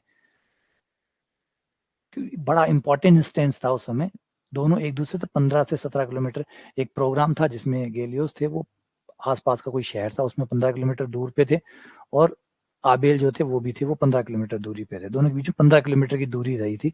अगर उस समय किसी भी परिस्थिति में अगर दोनों की एक बार मुलाकात हो जाती, एक चर्चा हो जाती, तो शायद आज जो समाज की दिशा है, जो गणित की दिशा है, जो विज्ञान की दिशा है, वो बहुत बदल चुकी होती। क्योंकि याद रखिए ये दोनों नॉर्मल नहीं है, बिल्कुल नॉर्मल नहीं है, ये कोई स्कूली एजुकेशन नहीं है कि किताबों से पढ़ के आए हुए लोग हैं, नहीं, कोई एजुकेशन नहीं है इनकी, एजुकेशन नहीं है आप ये सोचो कि वहां से पढ़ के आए हैं, बीएससी करके आए हैं, एमएससी करके आए हैं, एमएससी करवाते हैं ये एमएससी करवाते हैं, करते नहीं है, है ना। तो ये वो लोग हैं जो एमएससी करवाते हैं, करते नहीं है। तो इन लोगों ने जो किया वो अद्भुत था, ठीक है ना। तो ये 4 आदमी ऐसे हैं मैथ्स के अंदर जिनका मतलब अगर ये लंबी उम्र जीते, बढ़िया जीते, तो आज विज्ञान का विकास जो है वो बहुत बड़े स्तर पे हो जाता, बहुत ज्यादा बड़े स्तर पे विज्ञान जो है पहुंच चुका होता। तो फिर भी ठीक है, चलिए फाइनली इसको यहाँ पे सम अप करते हैं, तो आगे बढ़ते हैं आगे। हाँ, अब क्लास को सम अप करने का टाइम आ गया, ग्रुप थ्योरी अब आगे कंटिन्यू करेंगे। आज तो सिर्फ मोटिवेशन क्लास थी, ये समझाने के लिए कि ग्रुप थ्योरी बहुत गजब है, बहुत कमाल है, बहुत मजा भी आपको आएगा पढ़ के, और बहुत सारे सवालों के जवाब भी हम देंगे और बहुत सी बातें सीखेंगे। एक तो हम लिबरल बनेंगे, सबसे पहला बात हम कंजर्वेटिव से लिबरल बनेंगे। हम इस बात के लिए अब कभी नहीं लड़ेंगे कि एक और एक दो होता है, अब हम इस बात के लिए कभी नहीं लड़ेंगे कि एक और एक दो होता है। अक्षय कह रहा है कि बिना पढ़े कैसे काम किया, तो मैथ्स किताबों से नहीं आती है, मैथ्स लॉजिक से आती है, तर्क से आती है। आपको कभी याद आता है कि किसी ने पहले एमए साहित्य में की है और बाद में नोबेल प्राइज साहित्य का जीता है? आपको कभी लगता है ऐसा कि नोबेल प्राइज साहित्य का नोबेल प्राइज जीतने के लिए पहले आपको साहित्य में एमए करके आना होता है? आपको साहित्य में एमए करके आना होता है? तो जवाब है इनका कोई मतलब नहीं होता। जो आप किताबें से पढ़ते, किताबों से ज्ञान नहीं आता, किताब ज्ञान जो होता है वो किताबों से बाहर से आता है ना। जैसे बेथोवन थे, बेथोवन जो थे वो बहुत शानदार जो थे, वो म्यूजिक कंपोजर थे, शानदार म्यूजिक बनाया करते थे, तो वो कहीं नहीं सीखे थे, वो कहीं नहीं सीखे थे, वो सेल्फ टॉट होता है। जैसे हमने पढ़ा ना, एकलव्य के बारे में पढ़ा कि एकलव्य ने कैसे सीखा। एकलव्य जो थे वो मतलब अर्जुन से भी ज्यादा बढ़िया धुरंधर थे, बहुत ज्यादा शानदार धनुषधारी थे, और उनकी कोई शिक्षा नहीं हुई थी, उनकी कोई शिक्षा नहीं हुई थी। अर्जुन की तो शिक्षा हुई थी, है ना, द्रोणाचार्य ने शिक्षा दी है, लेकिन एकलव्य की तो नहीं हुई थी। तो वो इतने बढ़िया कैसे हो गए? तो जवाब है कि जब आप खुद से सीखते हैं ना, तो वो सीखने का सबसे प्योर फॉर्म होता है।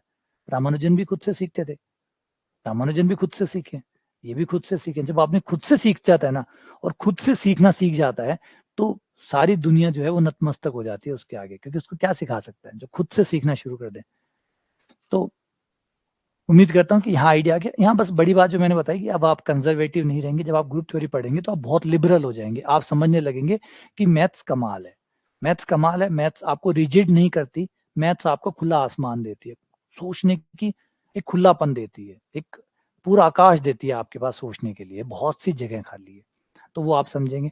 बेसिक दूसरी बात है, आप फंडामेंटल समझेंगे, गणित के जो बेसिक्स हैं उनको आप समझेंगे। यहाँ पे आप ऊपर ऊपर की बातें नहीं करेंगे कि अवकलन करके निकल गए, समाकलन करके निकल गए, नहीं, यहाँ पे हम बेसिक की बात करेंगे, हम नीचे वाले सिरे की बात करेंगे, जो नीचे वाले हिस्से हैं ना हम उसकी बात करेंगे। हम छोटे से छोटे सवाल की बात करेंगे कि 1 और 1 2 क्यों होता है?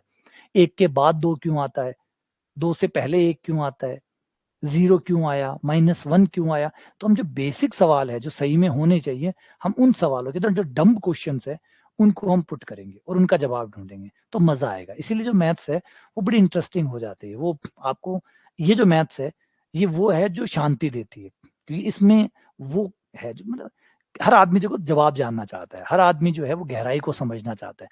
हम चाहे कुछ भी हो, हम क्यूरियस पक्के हैं, हम जिज्ञासु हैं, इसमें कोई दो राय नहीं है। हम जिज्ञासु बचपन से जिज्ञासु थे, बचपन में भी हर छोटा बच्चा जो होता है वो अपने मम्मी-पापा से ढेरों सवाल पूछता है। तो हम सवाल पूछने के लिए बने हैं और उन सवालों के आंसर के साथ हमें सैटिस्फैक्शन भी मिलता है। कभी भी आप देखिए आप पढ़ते क्यों हैं? आप पढ़ते इसलिए कि अपनी जिज्ञासाओं को शांत कर सकें और जैसे जिज्ञासाएँ शांत होती है, आपको शांति मिलती है। तो जो नॉलेज होती है वो आपको फ्री करती है ना? इसलिए कहते हैं नॉलेज फ्रीज़ यू। जो नॉलेज होती है, जो ज्ञान होता है वो हम इसलिए अब तो आज तो पूंजीकरण हो गया है, आज तो कमर्शियलाइज़ेशन हो गया है, तो हम कहते हैं पढ़ते इसलिए कि सेकंड ग्रेड लग जाऊँ, फर्स्ट ग्रेड लग जाऊँ, मध्य प्रदेश में लग जाऊँ, कॉलेज लेक्चरर लग जाऊँ, ये नहीं है। पढ़ते हैं आप इसलिए ताकि आप फ्री हो सकें, आज़ाद हो सकें। जब तक आप पढ़ेंगे नहीं, जब तक आप सीखेंगे नहीं, आप आज़ाद नहीं होंगे। 1-2 सोच के मतलब सोच के दास होंगे, अपनी जो समझ है उसके दास बने रहेंगे। और जब अभी देखा जब तक आपको पता था कि 1 और 1 2 होता है, तो आप बंधे हुए थे। आप चाहे ना माने या ना माने, आप काल्पनिक रूप से रस्सियों से बंधे हुए थे कि 1 और 1 2 होता है। ये काल्पनिक रस्सी थी कि 1 और 1 2 होता है और शायद आप किसी से लड़ भी लेते, कोई अगर इस बात को नहीं मानता कि 1 और 1 2 नहीं होता है, तो आप उससे लड़ाई कर लेते। लेकिन अब इस नॉलेज ने आपको फ्री कर दिया। अब आज इस बंधन से मुक्त हो गए कि 1 और 1 2 होता है। आज आप है ना? स्वतंत्रता दिवस हो गया आप लोगों का, आज आप इस बात से मुक्त हो गए कि 1 और 1 2 होता है। अब आप कहेंगे कुछ भी हो सकता है। अब आप कहेंगे 1 और 1 कुछ भी हो सकता है ना? तो आपने ये स्वतंत्र आज आप आज़ाद हो गए। अब आप बंधे हुए नहीं है कि 1 और 1 2 होता है। होता है। कोई कहेगा 1 और 1 2 भी होता है, डिपेंड करता है, कुछ और भी हो सकता है। परिस्थितियों पे डिपेंड करता है। तो आप फ्री हो गए, नहीं हो गए? अब आप रिजिड नहीं रहे ना, तो यही है कमाल। तो चलिए फाइनली इसको खत्म करते हैं और बात करते हैं हमारे एक लास्ट कथन की जो मुझे बहुत सुंदर लगता है। इसके बारे में एक बार बात कर लेते हैं। मुझे वॉरेन बफेट का एक कोट है जो मुझे बहुत सुंदर लगता है। नॉर्मली जो भी बच्चा कॉम्पिटिशन की तैयारी करता है वो कोशिश करता है मैं और स्मार्ट हो जाऊँ, मैं और स्मार्ट हो जाऊँ, मैं सबसे स्मार्ट हो जाऊँ। जबकि वॉरेन बफेट जो थे वो सबसे ज़्यादा सिंसियर जो है ना बिज़नेसमैन अगर कोई होगा अगर इस वर्ल्ड में या वो व्यक्ति जिसको हर कोई पढ़ना चाहता है, सुनना चाहता है और बिज़नेस में जिसके लेसन जो है वो जोड़े जाते हैं, तो वो है वॉरेन बफेट। तो वॉरेन बफेट की बहुत सुंदर बात है जो बहुत गहरी है। नॉर्मल आदमी स्मार्ट होने की कोशिश करता है। तो उन्होंने कहा है we do not have to be smarter than the rest. हमें बाकी लोगों से स्मार्ट नहीं होना है। मूर्खता बस हम यही करते हैं कि हम बाकी लोगों से स्मार्ट होने की कोशिश करते हैं। नहीं, जो ज़रूरी है वो we have to be more disciplined than the rest. आपको बाकी लोगों से ज़्यादा अनुशासित होना है। बस आप अनुशासित रहें। प्रॉब्लम पता है क्या है? स्मार्टर की प्रॉब्लम नहीं है, स्मार्टनेस की प्रॉब्लम नहीं है। दुनिया में जिस चीज़ की कमी है वो है डिसिप्लिन की। अनुशासन की सबसे बड़ी कमी है। मैंने बताया था कोर्स शुरू होने से पहले कि 100 बच्चे अगर कोर्स लेते हैं, तो मुश्किल से सिर्फ 2-5 ही बच्चे ऐसे होते हैं जो कोर्स को पूरा करते हैं। लेते उसमें से 95 छोड़े ऐसा नहीं कि वो कमज़ोर है सारे, नहीं, बहुत स्मार्ट बच्चे भी हैं। बहुत-बहुत स्मार्ट बच्चे जिन्होंने कोर्स बीच में छोड़ दिया बोला ठीक है बाद में देखेंगे, बाद में पढ़ेंगे, बाद में करेंगे। जैसे खरगोश और वाली पढ़ाई है ना कहानी आपको, खरगोश और कछुए वाली। खरगोश बेहतर था, लेकिन जीता कौन? डिसिप्लिन। जीता कौन? डिसिप्लिन। हमें ये लगता है कि स्मार्टर जीतता है, लेकिन गलत है। स्मार्टर नहीं जीतता, डिसिप्लिन जीतता है। आप डिसिप्लिन रहिए, आप अनुशासित रहिए, फिर आप स्मार्ट हैं, नहीं हैं, कोई फ़र्क नहीं पड़ेगा। आप बड़ा कुछ कर जाएँगे। तो जिस चीज़ के पीछे हम भागते हैं वो है स्मार्टनेस, जो डिसिप्लिन से पीछे रहती है। अगर आप डिसिप्लिन्ड हैं, अगर आप अनुशासित हैं, तो आपको स्मार्टनेस की जरूरत नहीं पड़ेगी, वो अपने आप आ जाएगी, है ना। तो आपको जो सीखना है ना, जो अभी आप अगर बाकी सब चीजों से देखें, मोदी से भी आप देखें, नरेंद्र मोदी जी में क्या खास बात है, वो डिसिप्लिन्ड है, वो बहुत डिसिप्लिन्ड है। तो ये जो डिसिप्लिन है ना, आप किसी भी बड़े में अगर देखेंगे तो उनमें एक कमाल की चीज मिलती है, वो है डिसिप्लिन। वो काम कर रहे हैं तो वो कंटिन्यू करते हैं, वो लगातार लगे रहते हैं, उसको चेंज नहीं करते, है ना। पढ़ते ना आप लोग। तो आपको जो चाहिए वो ये नहीं चाहिए, आपको ये चाहिए। अगर आपने ये कर लिया, आप कमाल कर जाएंगे, फिर आपको किसी की जरूरत नहीं है। मतलब हम तो नॉर्मली सोचते हैं मुझे उससे बढ़िया बनना है, मुझे उससे स्मार्ट बनना है, नहीं। दुनिया में जिसकी कमी है वो है डिसिप्लिन की। लोग अनुशासित नहीं है। अभी भी मैं आपसे कह रहा हूँ, अभी क्लास को शुरू हुए दूसरा दिन हुआ है, मैं धीरे धीरे आपको समझा दूंगा कि अगले हफ्ते, उससे अगले हफ्ते धीरे धीरे मामला गिरता चला जाएगा। 100 के 90 होंगे, 90 के 80 होंगे, 80 के 70, 65, 60, dash dash dash dash. Seriously पढ़ने वाले मुश्किल से 5 लास्ट में बच जाए तो भी कमाल है।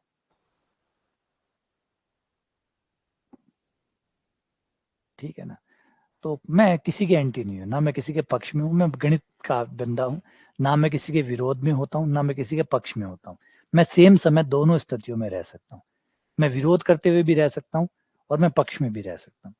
मैं बातें करते करते एक पक्ष की बात कह दूंगा और एक विपक्ष की बात कह दूंगा। और होना भी चाहिए। एज ए टीचर जो है वो आपका, अगर मेरा स्टूडेंट को ये पता चल जाए कि मैं किसको वोट देता हूँ, तो फिर मैं अच्छा टीचर नहीं हूँ। और आप देख लीजिएगा, आप जब मेरे पास पूरे साल पढ़ेंगे, आपको कभी भी पता ही नहीं चलेगा कि मैं किसको वोट करता हूँ। तो एक अच्छा टीचर होने की सबसे बड़ी परिभाषा पहले यही होती है कि आपके बच्चों को आपके बाइसेस नहीं पता चलने चाहिए, कि आपका झुकाव किधर है।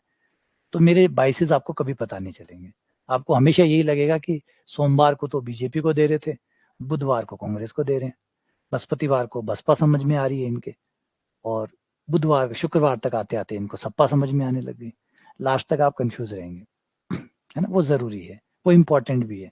वरना क्या होता है कि एज ए टीचर जो होते हैं, हमारे बच्चे बहुत सारे रहते हैं, तो उनका झुकाव भी मेरी तरह हो जाएगा, जो कि नहीं होना चाहिए। आप स्वतंत्र है अपनी सोच के लिए, वही होना चाहिए।